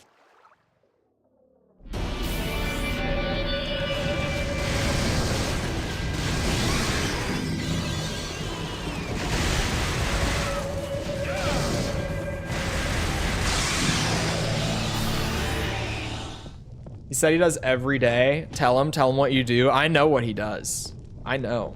I'm aware. At least I can redeem Panda.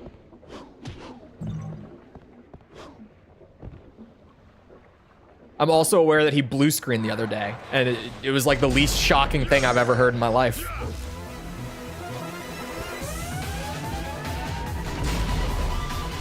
Although, to be fair, I blue screen my shit like once a month because I'm doing stupid things. Like I'll push my computer way further than I know it can go, and I'll blue screen for it, and I'm just like, yep, okay, that was a bad idea. Got it. Don't do that again. And he's in DT. I have an idea. A theory. Can you stop moving? This isn't working out very well. It really didn't work out well.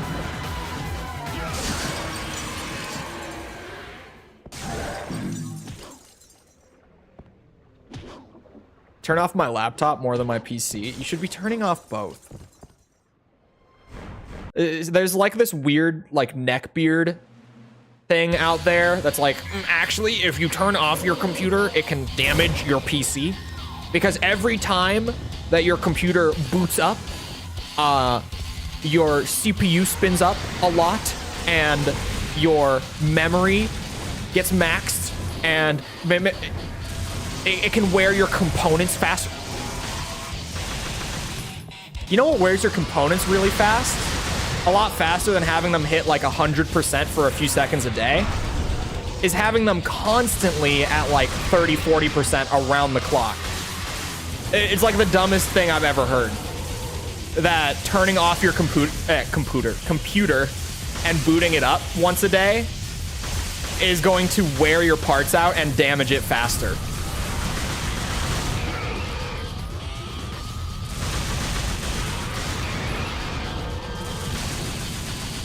Did you know that if you have your car on all the time, and yeah, it definitely doesn't wear it out. Nope. Nope. Turn off your computer? Seriously. Like, just turn off your computer.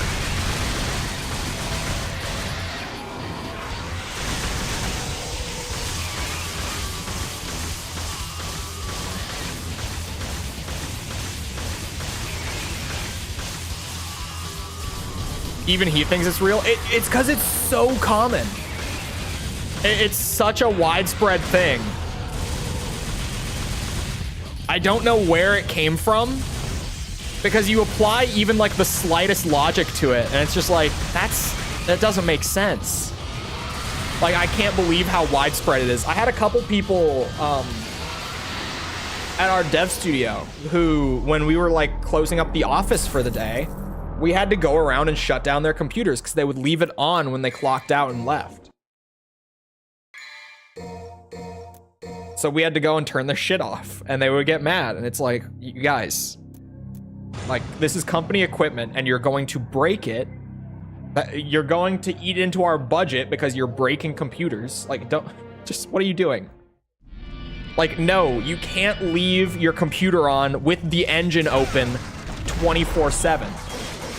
That doesn't, you can't do that. You can't have your CPU spun at 80% 24 hours a day. But this was 2017. Yeah, but your work computers are doing like, you're working in browser, you're working in like Excel. We were working in development engines. Like actually, that shit would be spinning up around the clock. And I'm like, you guys, you are wearing down our computers so fast. Please, for the love of God.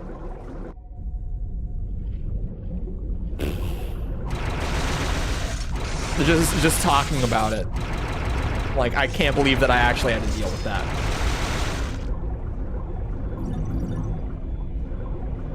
They chugging? They might be chugging. They won't be chugging for long.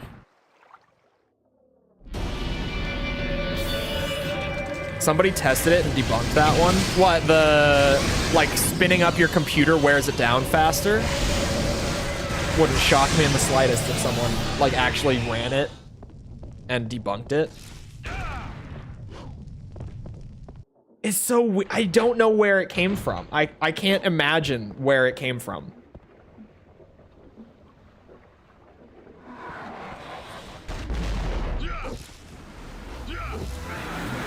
You know what I really don't miss? Getting thrown straight into the producer role at the studio. And being the junior designer who was also going around and telling everyone what to do all the time. You can imagine that some people didn't love that. But we had so few people that someone had to do it.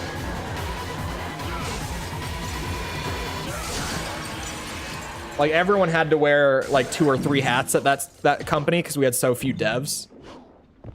And I just got stuck with that hat because literally no one else wanted to be the guy who goes around and tells people what they can and can't work on that week, or like what we can and can't spend money on.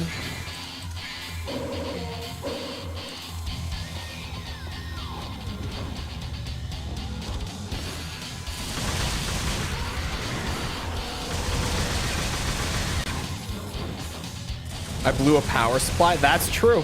False did blow a power supply.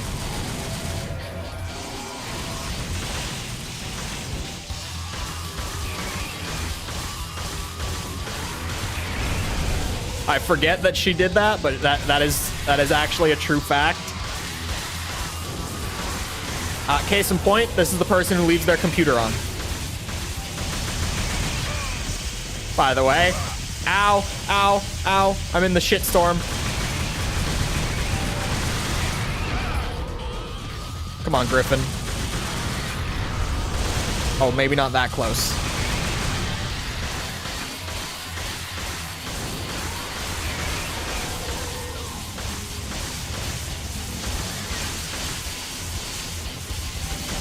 Oh, that hurt.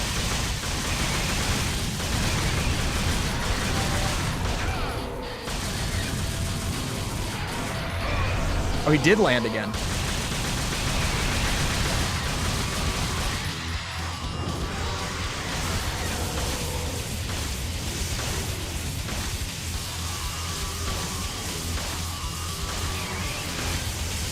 Ooh, ow.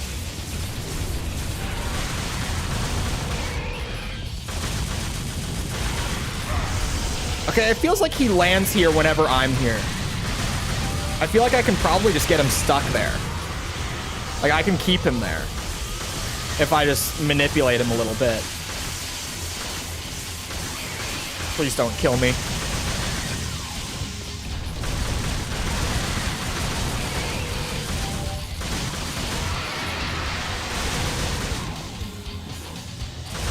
Oh, he left. Oh, fuck me.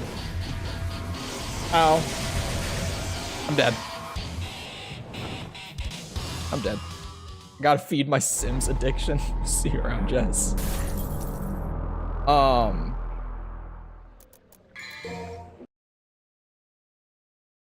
There was something turned on in my BIOS that was throttling. Or whatever it's called. What was it, False? Do you know what it was? Could you explain more? You don't need to know the name, but do you know what it was doing?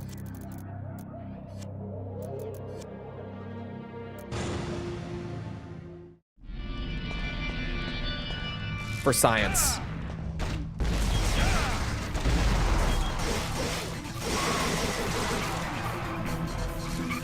Been doing it for more than a year. Well, yeah, like PC wear is something, like it takes a really long time to actually wear your components down.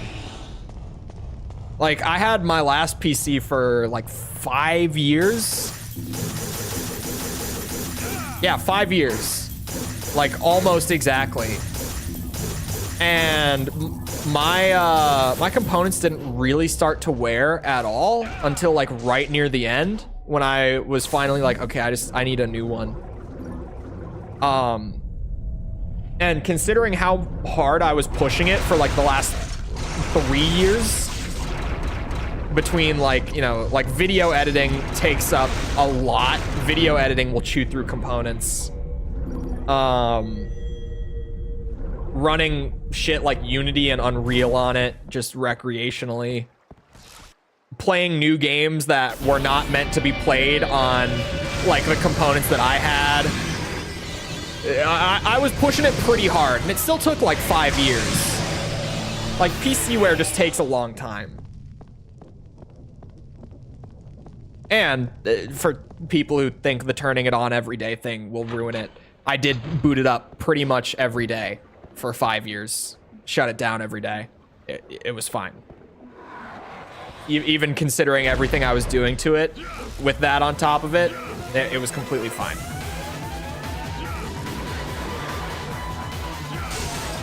Up until the end.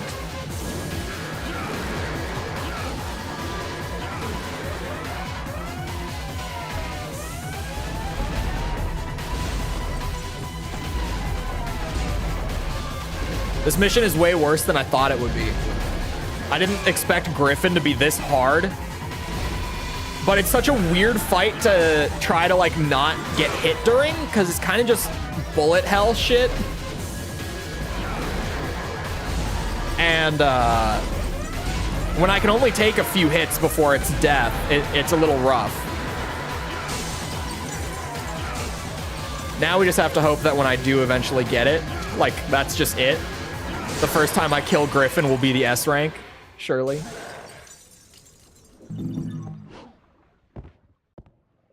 The disc could do it. I do not think there's a fictional character who has killed more people than Dune's Emperor Leto. I always read it Leto. XMP? XMP. I don't think I know it. I barely touch my BIOS. But if you had something on that was throttling... How did you set up your BIOS, False? Oh no, you did a pre-built, didn't you? Didn't you get yours pre-built?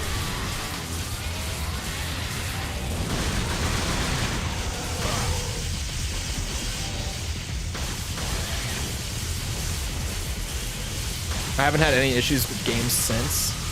That, if it was throttling your system, that definitely makes sense. Why it was doing the things it was doing. Yeah, pre-built, so they fucked it up. I know that no one likes to hear it, but chat, do your own adult Legos. I know it's scary, but it's really, like, if you are careful and you actually just look up how to do things and, like, you follow instructions, you won't break things.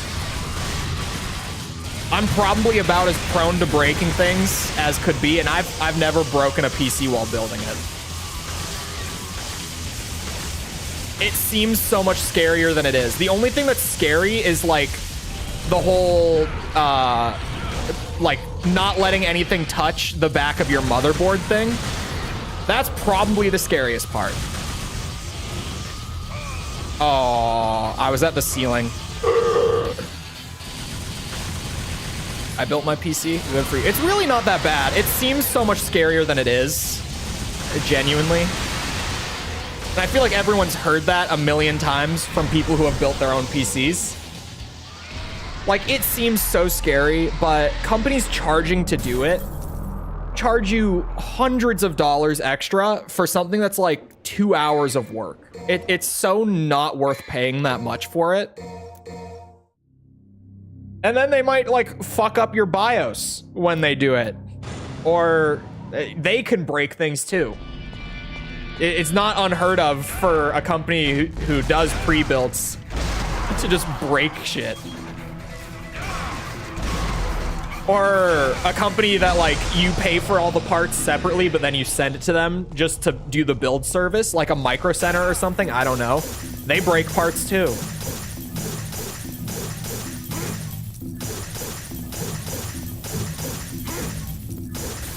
At this point, it's selective brain cells. What do you mean? It is really easy. It seems so much scarier than it is. And like my build that I have right now, I did liquid cooling, and that was probably the scariest part. Read. I changed one setting because Windows 11 was not compatible with Valve's anti-cheat. Did you turn on the XMP?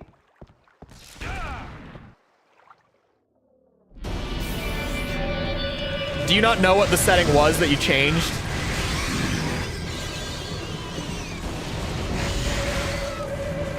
Does that count? I mean, that's probably fine. Like, if he built it,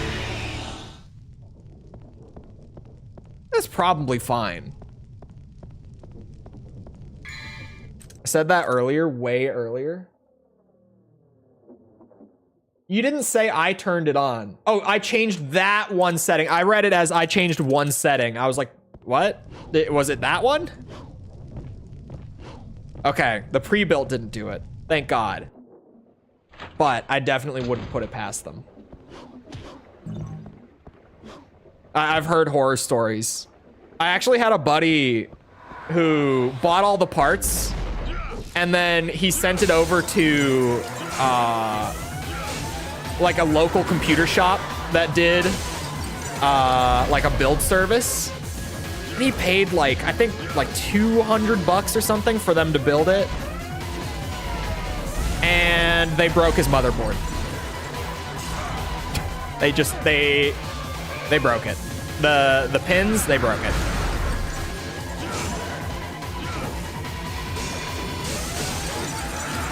He had to buy a new motherboard.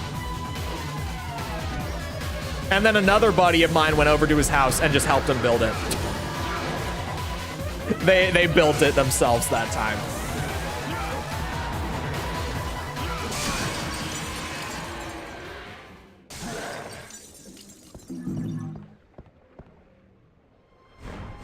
Because I get upset easy. I think if you built one, it would be frustrating the one time, but like, you would learn so much. But we got the service to pay for that. I think I'm trying to remember. I think he got a refund on the build service, but I don't think they reimbursed him for the motherboard. If I remember right, that's how that went. I think he got a refund on like the 200 for the building, but he still lost the money he spent on the motherboard.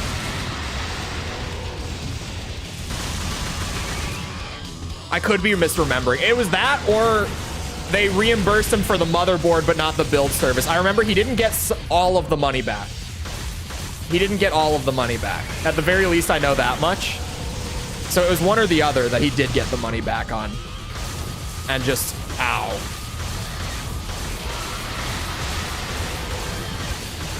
That was what inspired me to build my own PC when I moved away from console. Was that happening to him? I was like, yeah, I can figure it out.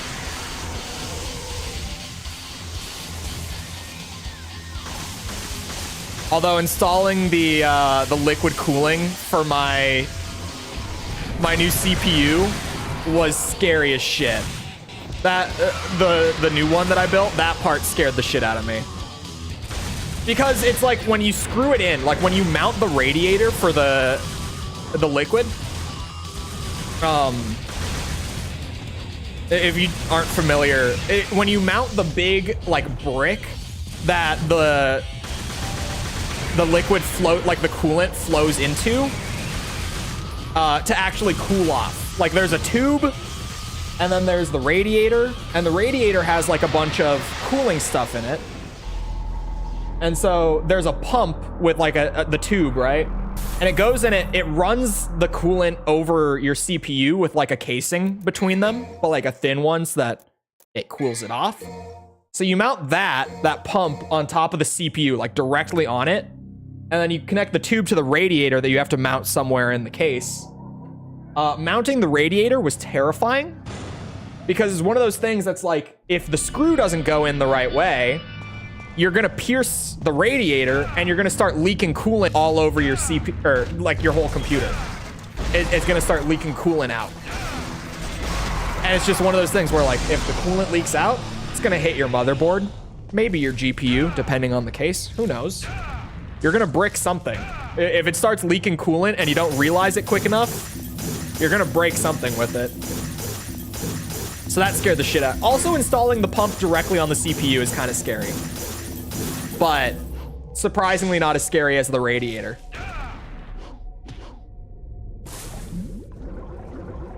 I wouldn't want to mess with it. Not really worth it. It's worth it. It's definitely worth it. At least it depends on the CPU. I got one of those new Intel CPUs that are really, really good, like insanely fast. I have no complaints about it in terms of like performance or whatever, but it runs super hot. I've got 7 case fans and liquid cooling, and my CPU will still get up to like 100 Celsius sometimes when it's rendering out videos. Like when it's running at like 100% on all the cores, it'll still go over like 100 Celsius from time to time. It's just, it runs so hot. You genuinely can't keep it cool if it's doing that. The 13th and 14th gen Intel CPUs just are so hot. Amazingly fast. But it comes at the cost of being like impossible to keep them cool.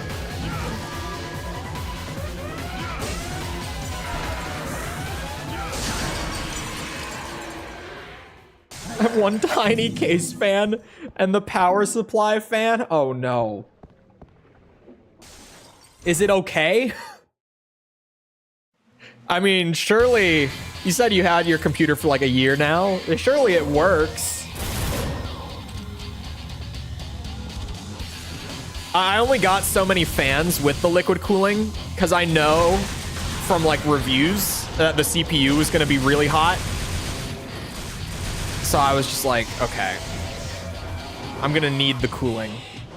And yeah, thank God I got that much, because even I'm like, I might need a few more case fans or something. I don't know what I could do to make it cooler other than like maybe getting a custom liquid cooling loop instead of an AIO. I don't know. I've thought about trying to cool it off more, but it feels like it's just one of those things where it's like, is it even worth it? Am I even ever going to be able to cool it off properly?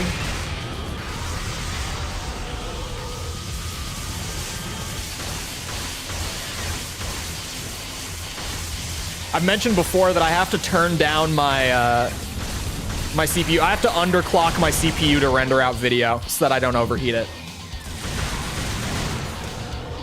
That thing will melt itself if I let it run at 100% on all cores. Even with all the cooling, it's too hot. It's kind of badass that it does that for like a week and then you're sick of it.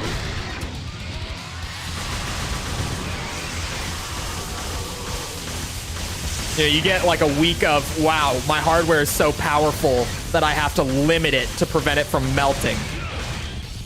And then it just becomes a pain in your ass from that point on. Whoa, I didn't think he was about to do that.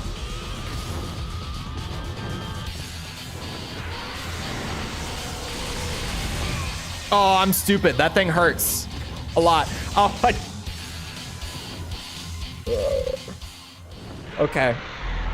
Shockingly, this has been the worst mission, like, since mission 3, the first Phantom fight, when I got the wake-up call of bosses being really hard on this difficulty. This is my wake-up call here, where it's just like, okay. Don't hit me with a pun. Do not. You know how I feel about puns.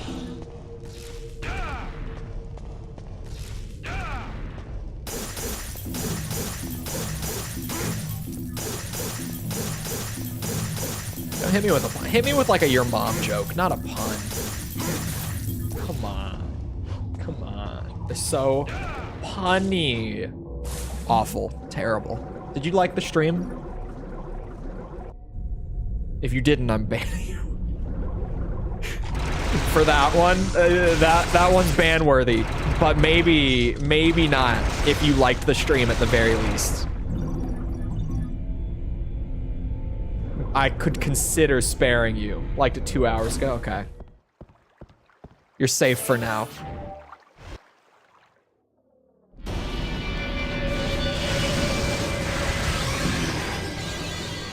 I got pun trauma, man. Ow, fuck.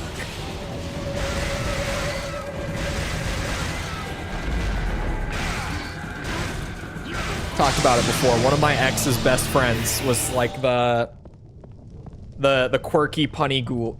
Ghoul? Thank God she didn't hear that one. She was the quirky punny girl of, like, you know, the class back in high school. Just non-stop pun machine, and I could not fucking stand her. I have hated puns ever since, because every time it brings me back to the inescapable onslaught of puns that I had to go through damn near every day for way longer than you could imagine.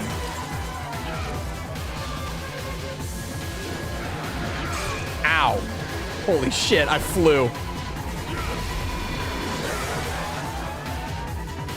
It's funny how DMC1, I really only have to worry about time and orbs, because, like, comparatively it's just so different from the other ones, where I'm, like, worrying about not getting hit and going really fast and keeping my combos stylish and getting the orbs and speed running.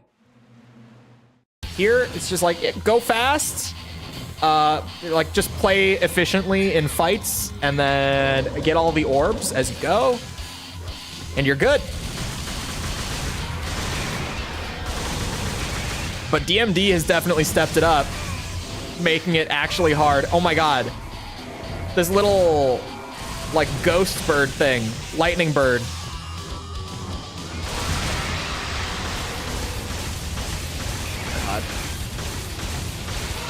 Catches me off guard so much. Ow. Oh my God. I'm already one shot. Jesus. This could be the run. I could... Oh, that's not the run.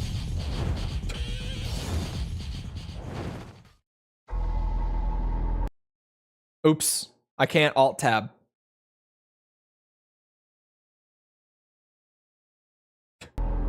Did you skip Griffin 1? I sure did. So we're learning on the spot. Worst boss fight in the game? No. Phantom 3 has to be, or not Phantom. There is no Phantom 3. Nightmare 3 has to be the worst boss in the game. For sure has to be the worst. But this is probably the second worst. And it's funny that I never realized that this was one of the bad bosses until I, what's it? Until... Can you skip a boss in this game? You can only on New Game Plus. On the first run, you can't skip any of them. When you go back on New Game Plus, instead of doing the first Griffin fight, like out in the courtyard, you can just go straight through the gate where you have to like light the torch with Ifrit. Because the Griffin fight triggers after you run into the room that Ifrit is obtained in. But on replays, if you already have it, you don't need to run in that room at all. You can if you want to trigger the boss fight, but I had no reason to. Saved me a lot of time to not go through that room and then do the boss and everything. But yeah, it's not needed for S rank.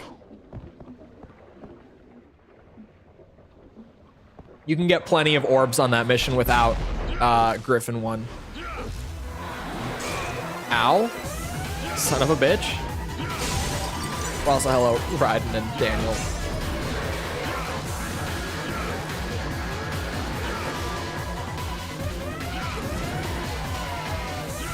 Come here. Oh, not like that, though. That hurts.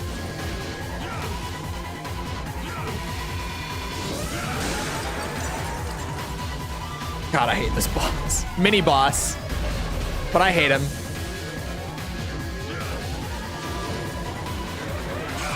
Ow!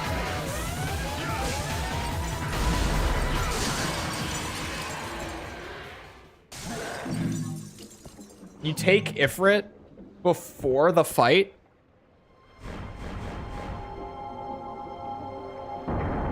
What?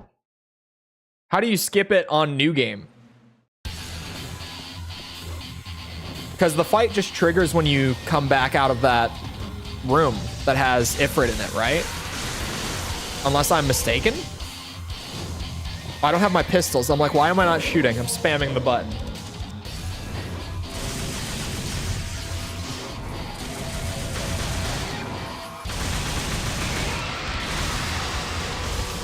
This is bad. It worked out pretty okay.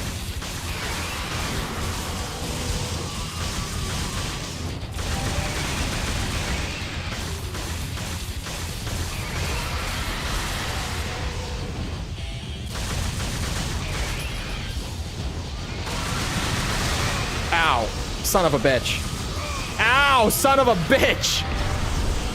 I'm dead. I'm just dead.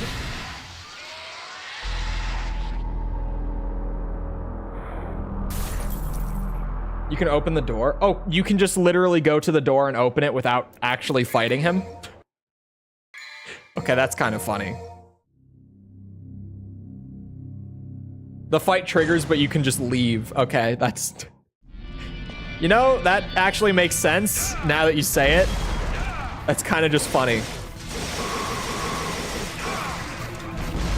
Why did I never think of that?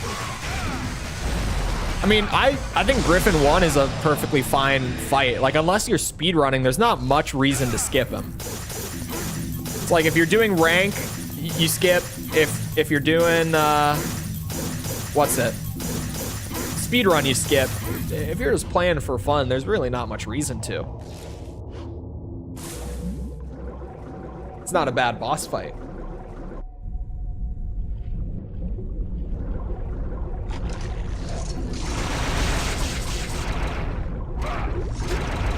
Good job, Cole.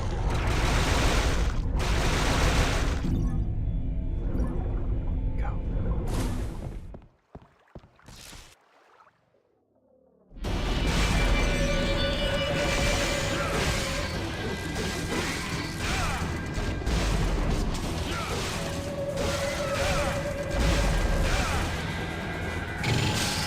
This just doesn't work as well, does it?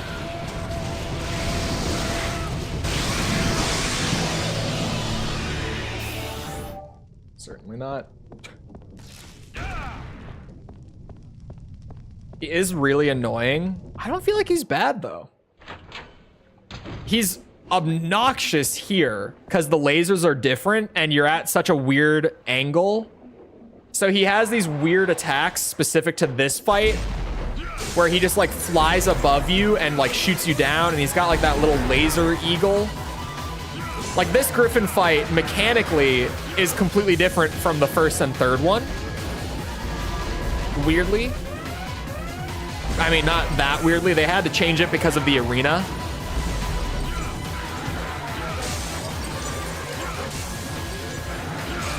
But it's like the only recurring boss fight where the mechanics just entirely change for the one in the middle out of nowhere. Like the other ones keep the same like attacks and stuff, but they just add on top of it with each subsequent fight. This Griffin fight just entirely changes compared to the first and third one.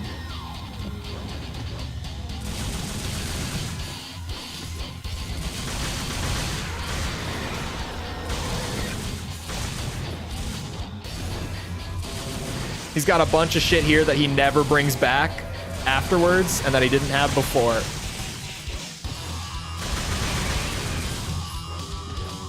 Bro, I can't see you. Makes it hard. Not in a good way.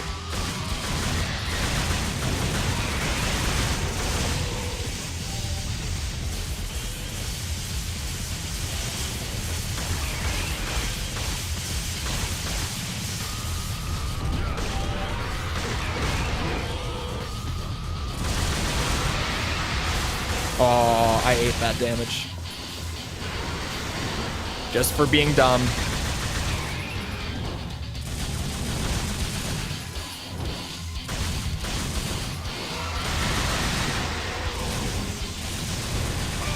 Ow. I ate damage for being dumb again. You're still there? I thought it died. Son of a bitch.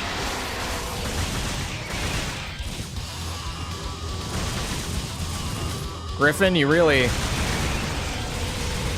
You're making this a little tricky on me here, man.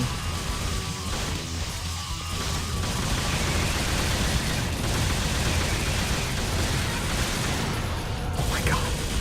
This fucking bird. Shit.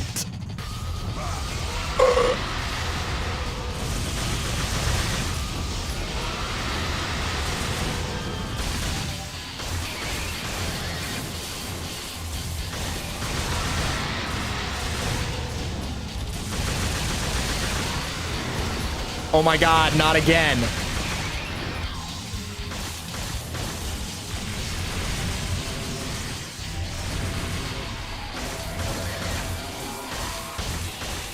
Griffin. My man, my boy. Could we calm it down a bit?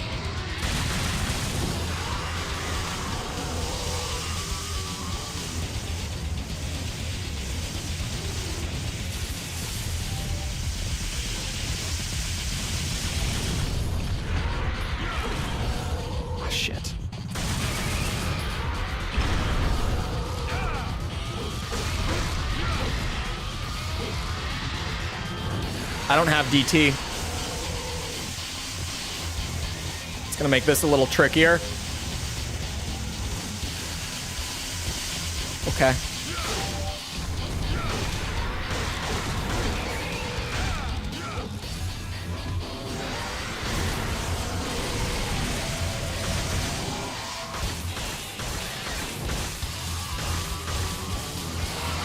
What is he about to do? Lasers. Oh, for fuck. Just straight out of the sky laser beam. I was clutching. I was doing a great job making the comeback until just unseeable laser beam. Why most Sonic games in the last 20 years have been bad? It's because one of the Sonic comic writers thinks he owns all his work and kept suing Sega for copyright theft. I thought it's just because they were bad.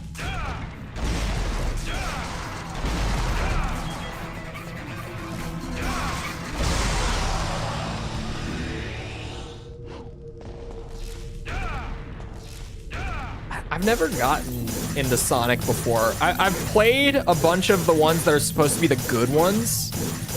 And I think that Sonic just isn't my thing.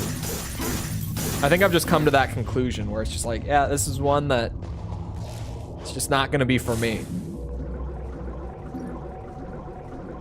I was gonna start with the release order, so I played the original one, and I was like, I mean, it's fine. But you know, I wasn't into it enough to like play all the way through it. And then I tried like a couple of the other ones that were supposed to be good. And eventually I just went straight for Sonic Mania because everyone's like, this is the Sonic game. And I was like, maybe this will be the one. You know, this will make me a fan. And it didn't. I just don't think Sonic is going to be my thing. That's fine. The bird with the red laser. This is way worse than Ibis. This is way worse.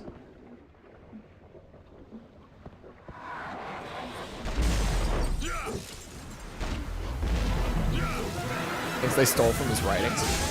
What's the name of the guy who created Sonic again? Who's now in prison? What was someone refresh me?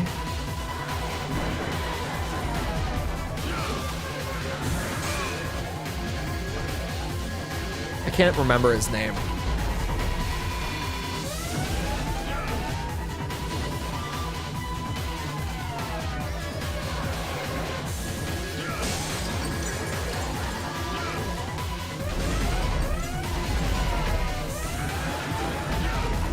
Wow.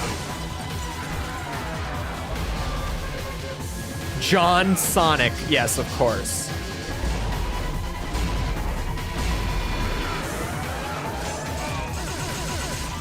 What the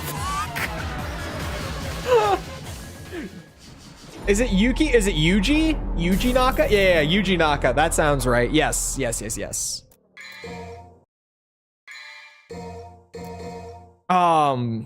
He was Balan Wonderworld too, right? That's also a video game of all time.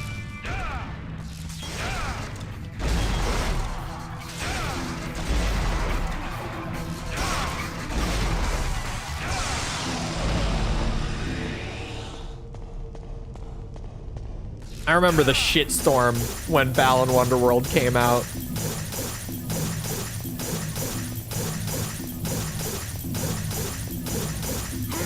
Just too big for 2D Sonic. Oh, I see. Mostly not his fault from what I understand. I want to know what happened. Because, like, I've seen it. It's not even a game where it's like, oh, yeah, the ideas are bad. It's, you know, it's got this thing that's pretty cool and this thing that's pretty cool. But, like, you know, it's just got some bad ideas that hold it back. It's not one of those. It's like... something went seriously wrong with this game. Like, somewhere along the way, shit derailed and they never got it back on track. Like, just, what happened?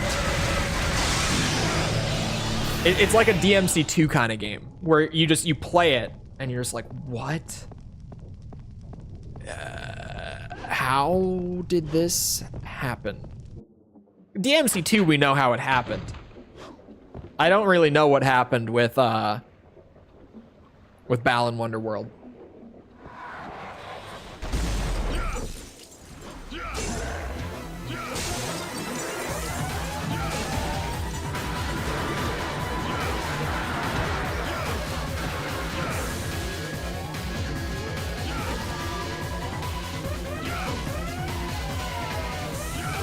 Come on.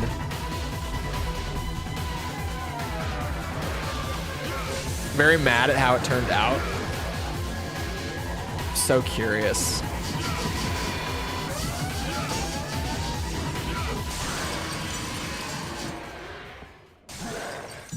He disavowed it completely. Wow. It's not common that you have like a creator of a game just like, yeah, I don't like this thing that I made. Because normally, even if they don't love it, you'll hear them say things like, you know, it was part of me like developing and learning as a director, producer, designer, whatever it might be, right? Like normally you'll hear a lot of that where it's like, I don't love how it came out looking back at it, but at the time I was proud of it and it was important for me to learn like this or that. But every once in a while, you get one where there's like, no, this was a shit show. I wish I wasn't associated with this. Oh, come on.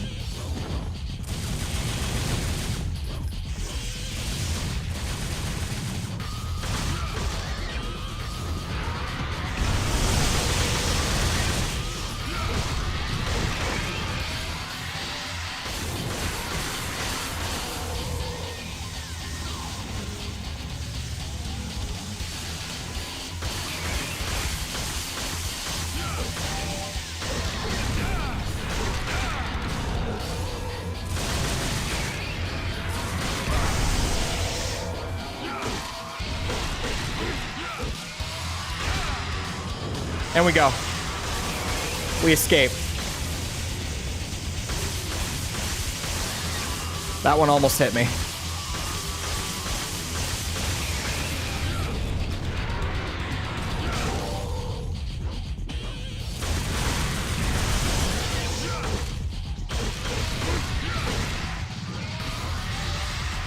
Sweating my ass off.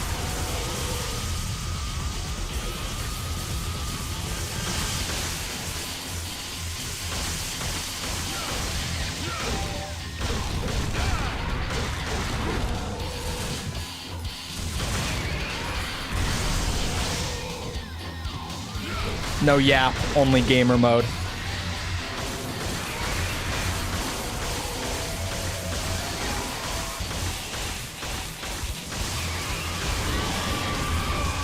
Oh God, I forgot that that happens at the end.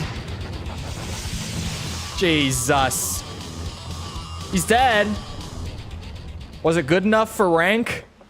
Moment of truth, please. Don't make me do it again. I don't have the chart open. We pray? Thank God. Okay, we're done. No more Griffin 2. Please, ever again. I don't want to do that on DMD for the rest of my life.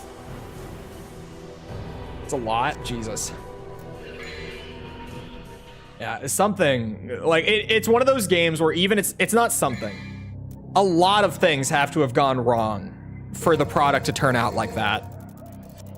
Like that's not one weird hiccup. That's like a whole lot of things like stacking on top of each other for something like that to happen. Staff of Hermes, please.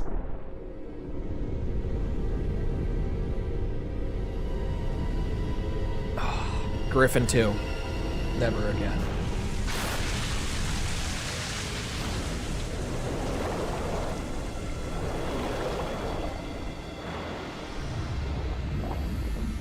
This will probably be one of the easiest S ranks of the run. Mission 13, I'm not too worried about it. 13 is the halfway point, by the way. 26 missions in this game, I'm pretty sure. So once we get this done, I think it's officially the halfway point.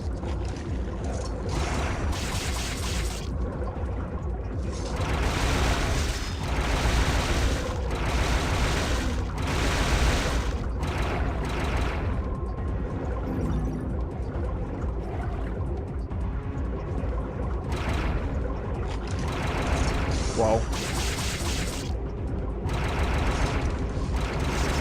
There's a barrier there. Oh, they can do Devil Trigger underwater? That's good to know. They went too big and didn't have the structure to handle production of that size. That could be it. From what I see of Balan Wonderworld, even then, and a lot of the time with like overly ambitious projects,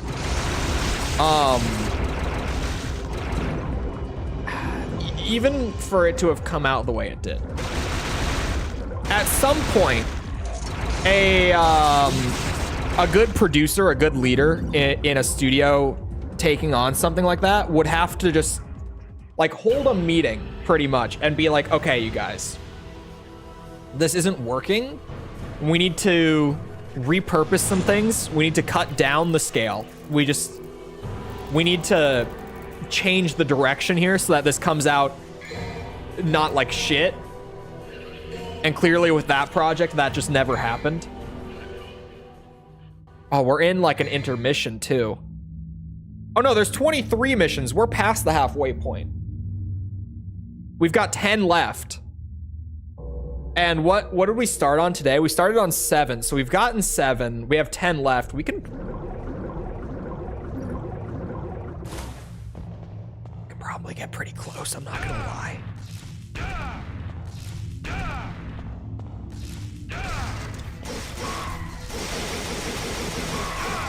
Although, I was gonna say, like, we've probably got today, like however much, if I could get like 3 more today and then get like 7 next time.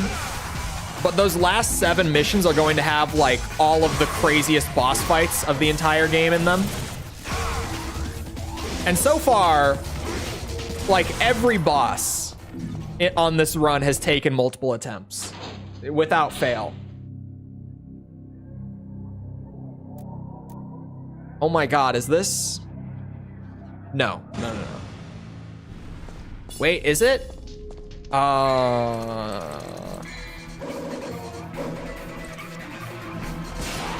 Chat, is Griffin 3 on this mission?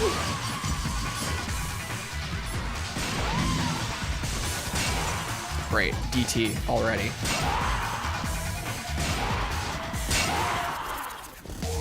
Not yet? Okay, it's the next one.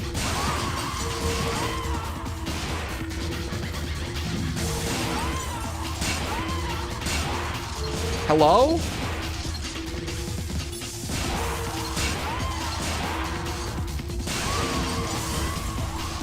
Seems like he tried to do that, but it fell on deaf ears.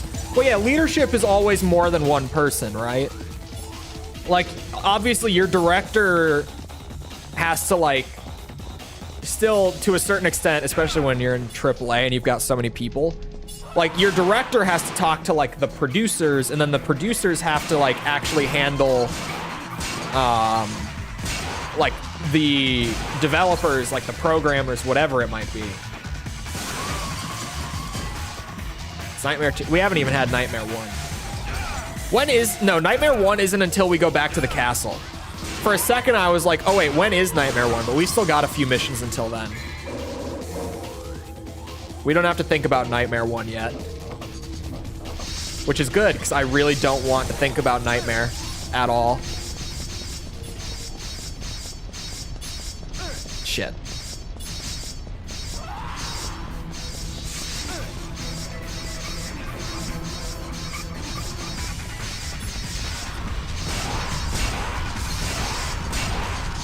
That's a DT one.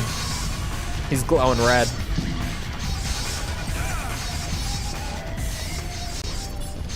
Are you sure? I think Griffin 3 might be on this.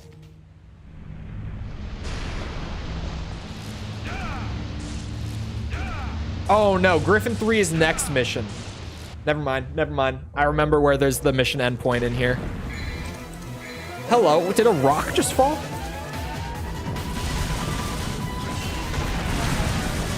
That's new. Oh, there's 3 of you? I thought there were 2 of you here. Did they add a shadow? Don't answer that. I can see what they did. They added a shadow for DMD. 2 wasn't enough.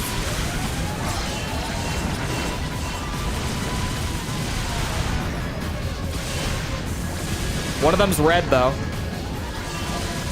I can handle 2 at a time. 3 at a time is a lot. Oh, now one of them's in DT, though. Oh, sweet Jesus. Lord have mercy.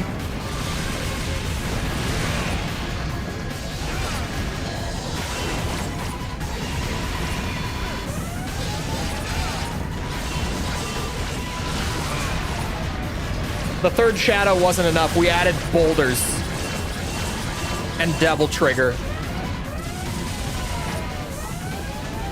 What the fuck?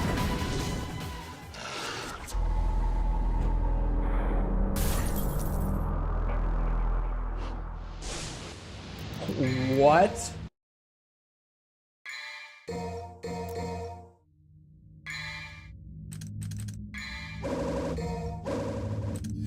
Okay. We go back.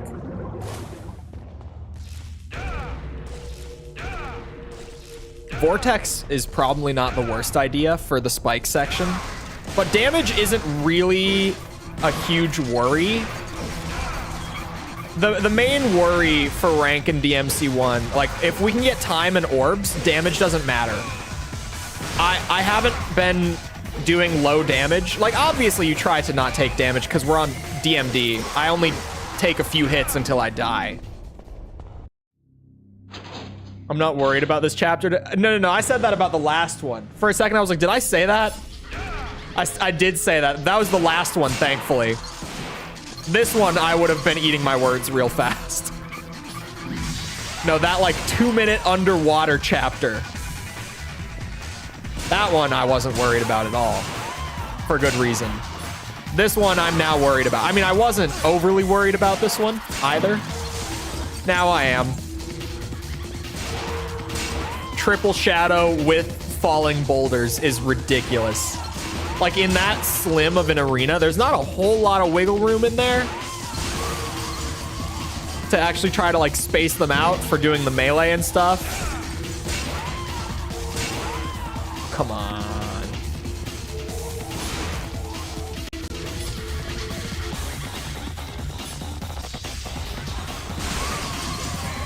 Oops. Forget that that button actually does something.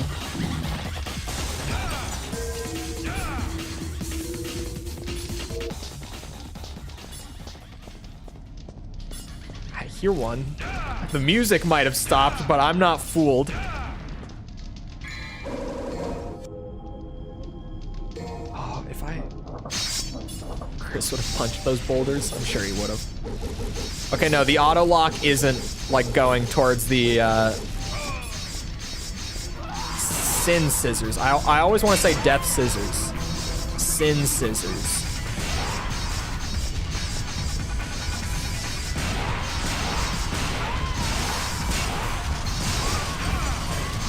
Give me health. No health? Okay. That's fine. I didn't need it anyway.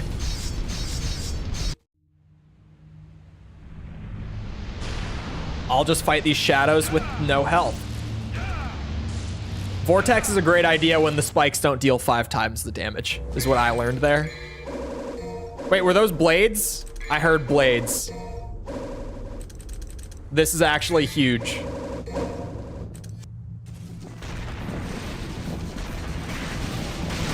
I would way rather fight blades here.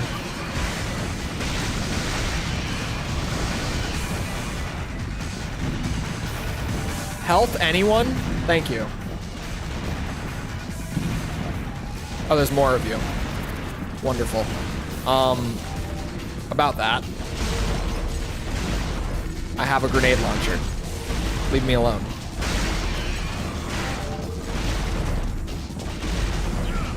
It's funny that they either ambush you with blades or shadows as if the difficulty is like equivalent between the two. They're absolutely not. Like, the blades still might kill me, but they're nowhere near as difficult as 3 shadows.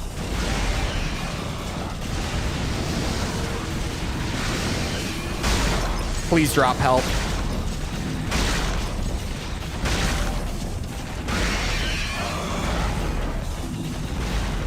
Green orbs don't exist on this mission.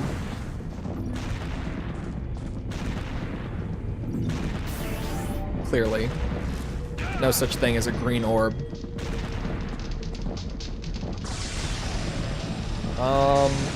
Is there something bad in this next room?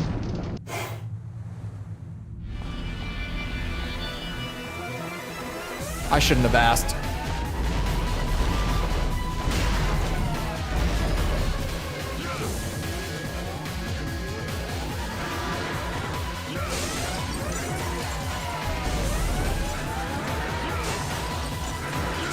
Ow, fuck me.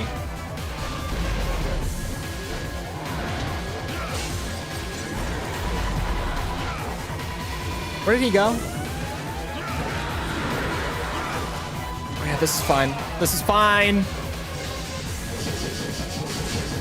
Hail Mary. didn't work. Shit. Okay. Well then. This is going great. This is going very well. In all fairness, the fact that we're already 13 missions in less than 2 streams. DMC1, even on Devil May Die, Dante Must Die, is still significantly easier than DMC3 or 2 to S rank. And we only S ranked those on normal mode so far. I haven't even moved up the difficulty on those yet. And this is still easier to S rank. It's just I actually die on this one. It's not like I'm resetting because I'm taking too much damage or anything. Like, I'm just legitimately dying. I can't even keep myself alive through this shit. It's gonna be really rough. We'll get to... Actually, DMC2, I don't think will be that bad. DMC2 is the easiest game, like, in terms of just the raw difficulty itself, right? Like, you're the least likely to straight up die while playing DMC2. It doesn't have the easiest S ranks, but it's definitely the easiest game to just, like, complete if you're playing casually. So, considering that, like, when we do DMC2, I already can't take any damage and stuff like that, I don't think it'll be worse. Or that much worse.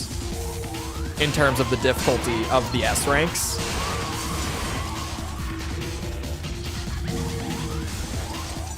DMC3 and, like, onward, Dante Must Die S ranks might get kind of bad. Well, DMC3 we were doing double S ranks, and we're gonna continue to do double S. So again, it is like, I mean, I already can't take damage. So the fact that the enemies hit so much harder doesn't really make things that much worse. DMC5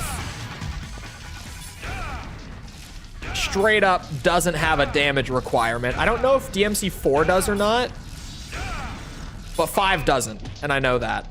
I meant to do that, by the way. 5 is purely based on your style rating and nothing else. And somehow it is not the easiest game to S rank in the series. Like, it's, when you say that, it sounds like it would be. It's not. I've tried. There are some missions in DMC5 that are really easy to get S ranks on, as long as you're playing just, like, decently well. There are some that you could play, like, the perfect run, no mistakes, and you might get an A. Francis, thank you for the sub. Appreciate it. Ow, son of a bitch. I did it again.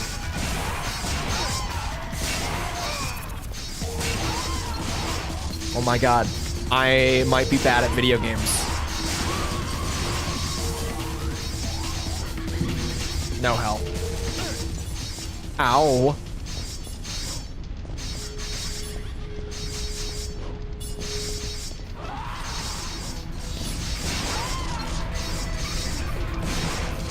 Aren't some encounters bugged to not give enough style? Yeah, it's something like that. Mission 10 is notorious in DMC5. The first Dante mission is damn near impossible, like, regardless of difficulty. It's just so hard. I've tried to S rank that mission before. I was never able to do it.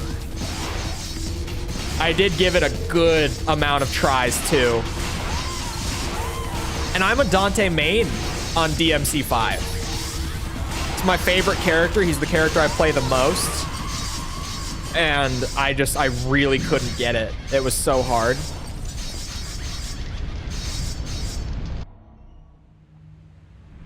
Once again, no health, but we can make it work.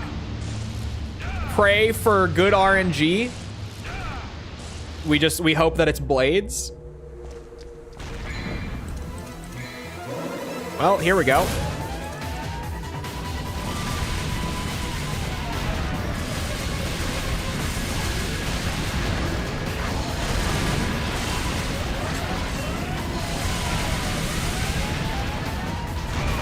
Oh my god. You know, what if I just leave?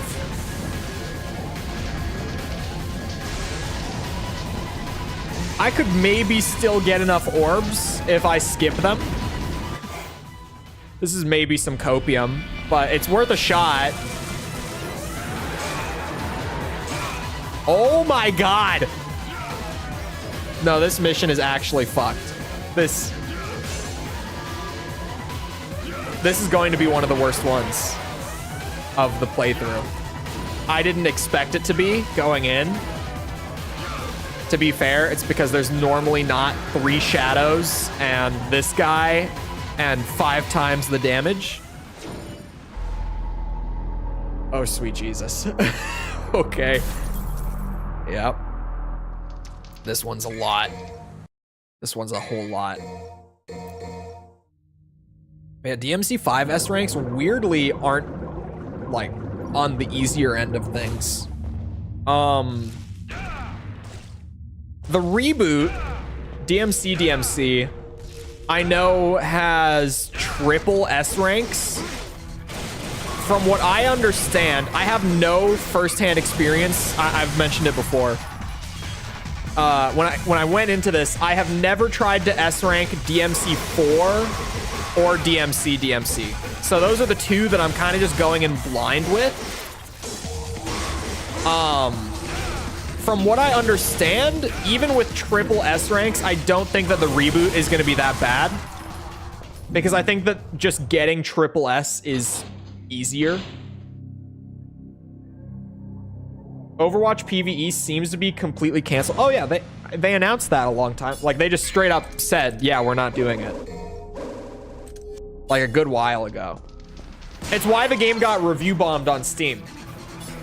It was because they canceled the PvE content, which, you know, was the entire reason that Overwatch 2 exists. It was to facilitate the PvE content that they were going to be adding. So, I've said it before, I think Blizzard at this point need to cut their losses on Overwatch 2. Like, they are just hemorrhaging their player base. They're just losing players so fast. Every update brings back players, but like every update brings back less. Like, the peak gets lower with every single update. They're absolutely hemorrhaging players. They're just, they're losing them so fast. When you go and look at the charts and stuff, it's not good. They've canceled the PvE. Like, they canceled the entire mode that they made the quote-unquote sequel for, the big overhaul for. They've completely ruined any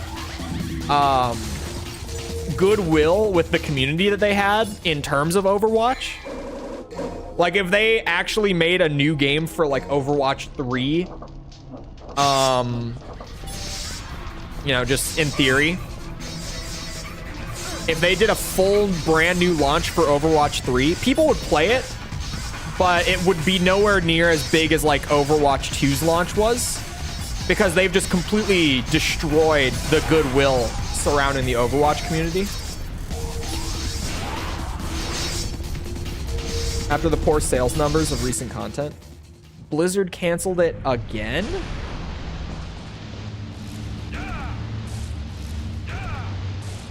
What? How did they cancel it again? Is that legit, or is that just like shitty clickbait? You know, modern journalism. Ow.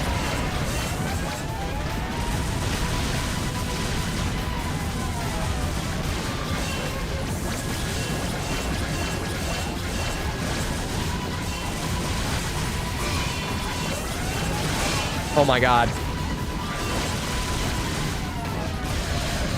The good thing about shadows is that they almost always drop green orbs when killed, but I have to kill one to get that.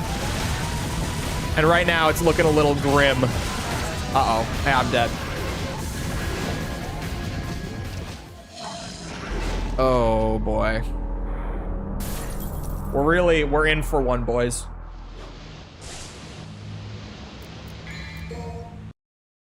We're in for one. Hold on, I'm kind of curious about this Overwatch thing. Now that they apparently canceled it again while we're in the mission intermission.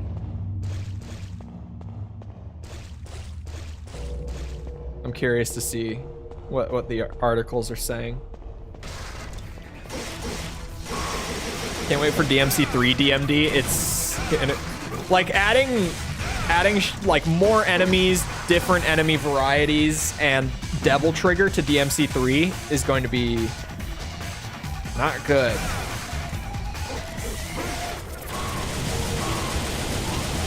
Does anyone know? Actually, hold on. This is like unrelated. While I read this Overwatch thing that I'm now curious about, does anyone know what the deal is with the US government suing Apple? For, they're saying that Apple holds a monopoly over their services? That's all I saw. I didn't read the articles, but I saw the headlines. Are they suing Apple for holding a monopoly over their own product?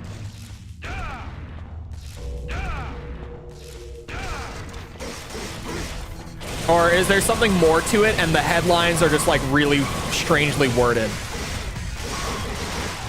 Because I saw that headline and I was just like, what? When will we see Ace Combat 7? Ace Combat 7 will be a few more weeks. I've got some Metal Gear stuff lined up between now and then. And also, there's one more Ace Combat video before 7. Oh, okay. Get off of me. Oh my god, it's so fun when I can't combo you because you're in Devil Trigger.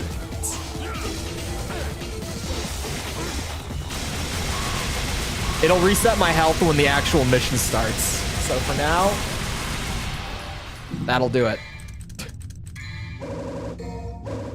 Hold on. Video game titan Blizzard Entertainment changed the business model for the shooter Overwatch 2, decoupling the game's heroes from the paid battle pass. Whoa.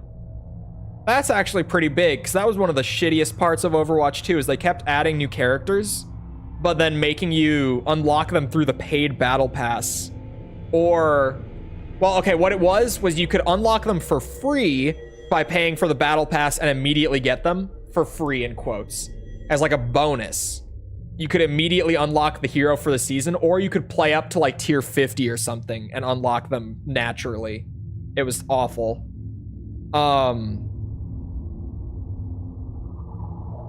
Twice a year, employees at Blizzard receive bonus checks based on the financial success of their products. This is true, we know this. Each employee is given a target number and informed that they will receive a percentage contingent upon the company hitting its profit goals for the year. Yes.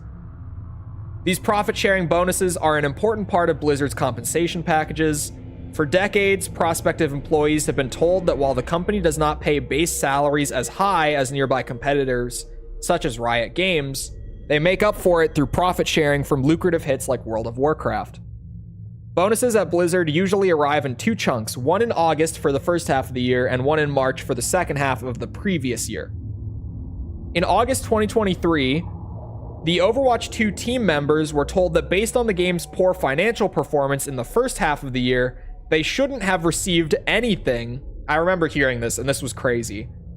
According to people familiar with what happened who asked not to be named discussing non-public information, but that the company would cover some of their bonuses to make up for the shortfall. Then, earlier this month, the company informed developers that they would receive a stunning 0% of their bonus targets. Oh no. Okay. Let me put this into perspective for you guys, because I've been around the AAA space a little bit. Blizzard for a junior designer, like say that you're like out of school, or maybe you're coming in from like self-taught, whatever it might be. You're new to the industry, like you've only been working in it for a few years, whatever it might be. For a junior designer, Blizzard pays like 60K a year, 65K a year-ish for game dev work, for like 40 hours a week of like actual hard, like mentally straining work that a lot of the time you'll have like unpaid overtime because of crunch, whatever. And normally the thing with Blizzard, like the article said, is that they pay you a percentage bonus based on hitting like performance targets financially. The Overwatch team is getting a 0% bonus this month, meaning they are actually just getting paid for that half of the year, like 35K, being a little generous, for their half a year of dev work. I'll keep reading.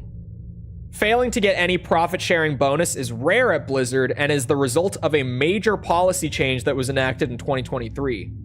Previously, employees would receive bonuses based on the overall performance of the company, but last summer, the payouts became tied to the performance of each specific franchise. Since their titles were more successful in 2023, teams on games such as Diablo and World of Warcraft received big bonuses this month, but the Overwatch developers were not so lucky. Jesus Christ.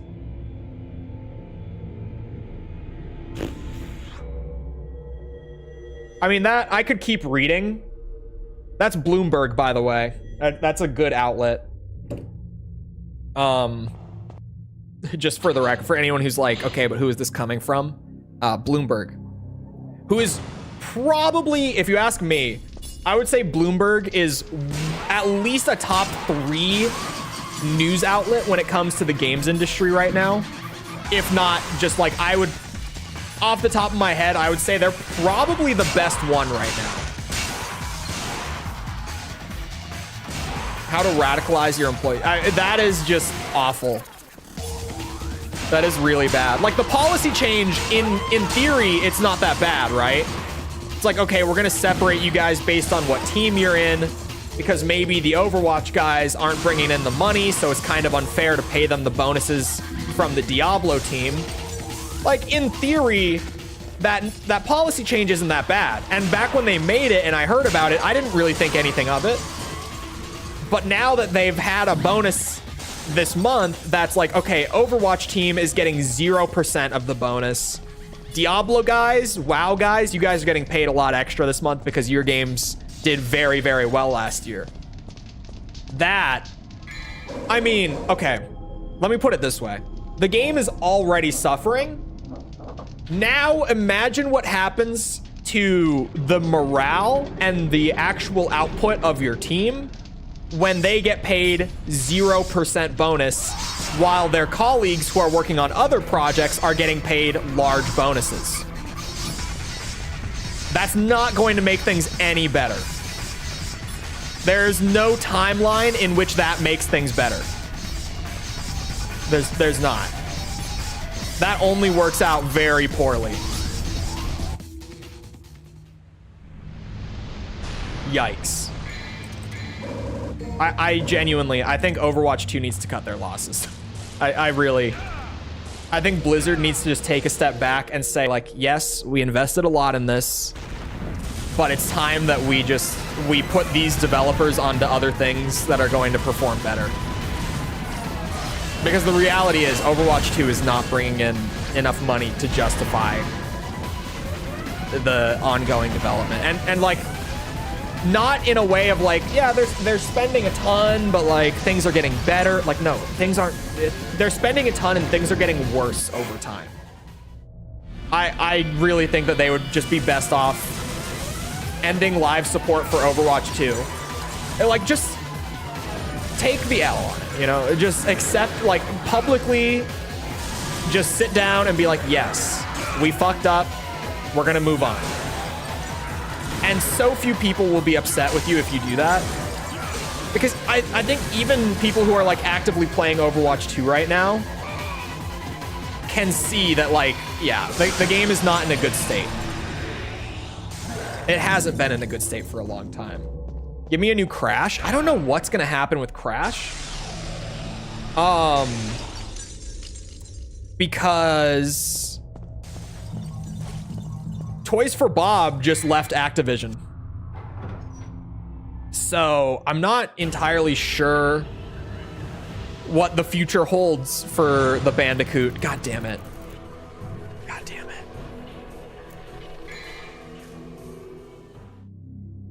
Instead of a hero shooter like it was going to be in the beginning. It's not even that. I don't even feel like it's that. Overwatch was their top earner for the first few years of it being out. And sure, Overwatch earnings slowed down like 5 years after release. It won Game of the Year somehow. I don't know why Overwatch won Game of the Year in 2016. If you ask me, there were better games in 2016, but it did.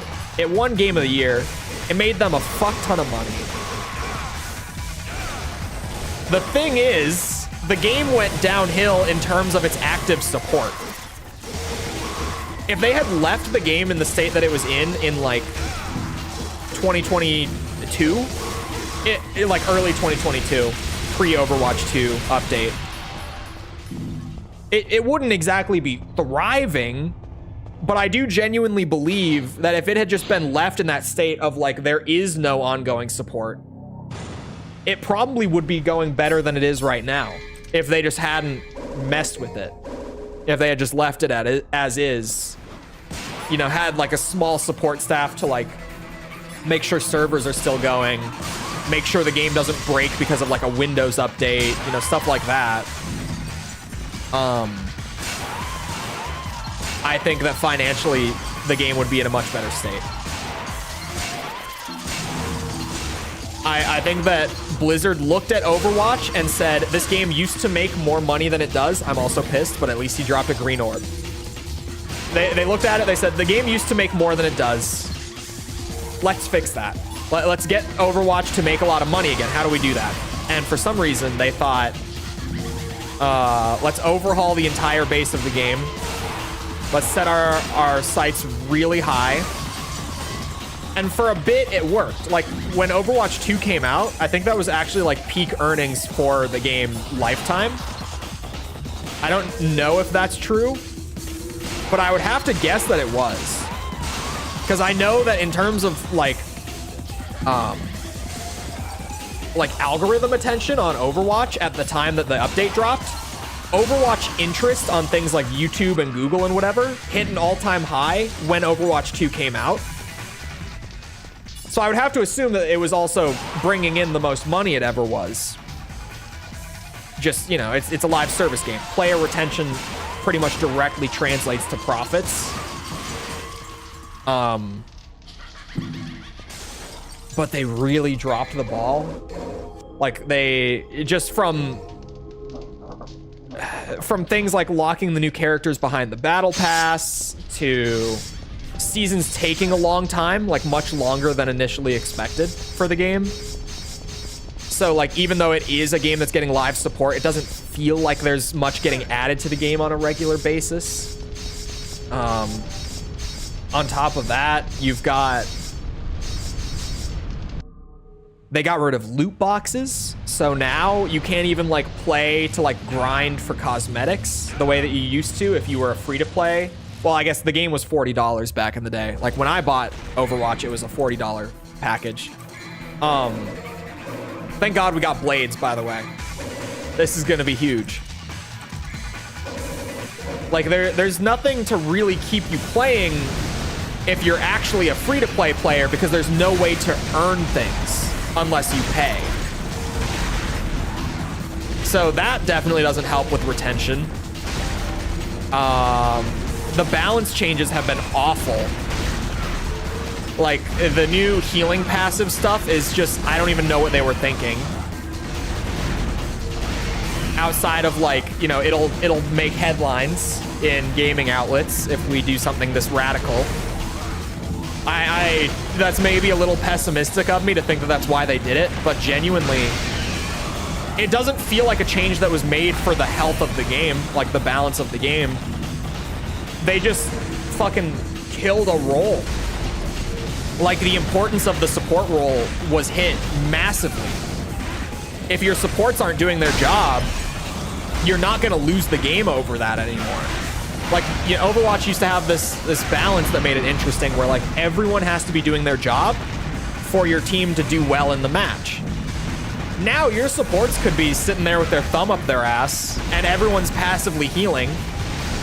If the other team is doing a better job, then it's not going to affect anything. But what happens when both teams have supports that just don't know what they're doing? Nothing. You're on an even playing field.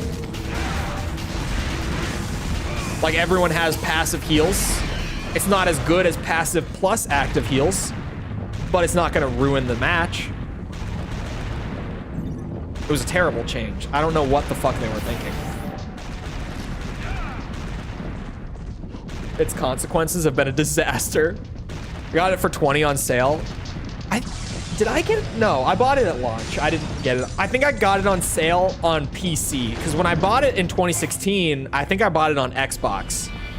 Was it? Yeah, it was Xbox. I bought it on Xbox. Not, I was like, was it Xbox or PlayStation? It was Xbox. But then when I moved to PC, I remember in like 2020, like all of my buddies were like, yo, we've been playing Overwatch again. This shit's super fun. And then it went on sale for like 20 bucks and I bought it for 20. I bought Overwatch twice, pre-Overwatch 2, because I liked it. It was a good game. I played Overwatch 2 for like a month. And since then, I go back every once in a while. Like when the healing passive thing happened, I just had to go and see it with my own eyes. Like I had to experience it to know. And yeah,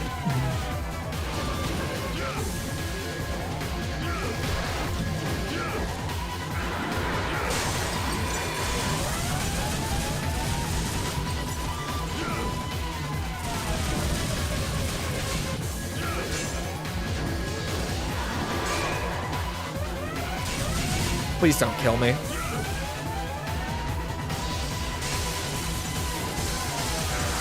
Passive and healer healing? I think it's the DPS role, right? It's not damage at all. I think it's specifically like the new DPS passive that got added to try to like balance it somewhat, was they made it so that the DPS characters would, just by dealing damage to you, like negate your healing.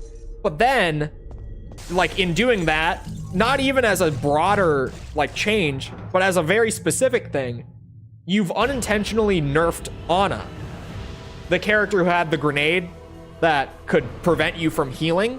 She still has it, but it's not as useful when every DPS character in the game is now preventing you from healing. I don't get it. And Ana, for the record, has been shit since the Overwatch 2 update. She used to be really good. She used to be one of the best supports in the game for years. But since the Overwatch 2 update, she was kind of bad for a long time. And now she's even worse because one of her 2 central gimmicks is completely gone. Not gone, it's still there, but like 20 other characters in the game can do it now. So there's nothing special about her doing it. Interrupts healing more. It's quite literally all damage. Still going. I needed that mission to end, and thankfully I got it. Look at that chart. Look at that chart. We got a little ways to go next DMC stream, but look at that. That's a thing of beauty right there. That is a work of art.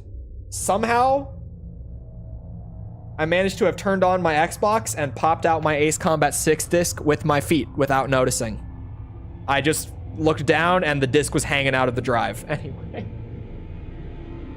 I hope you guys enjoyed.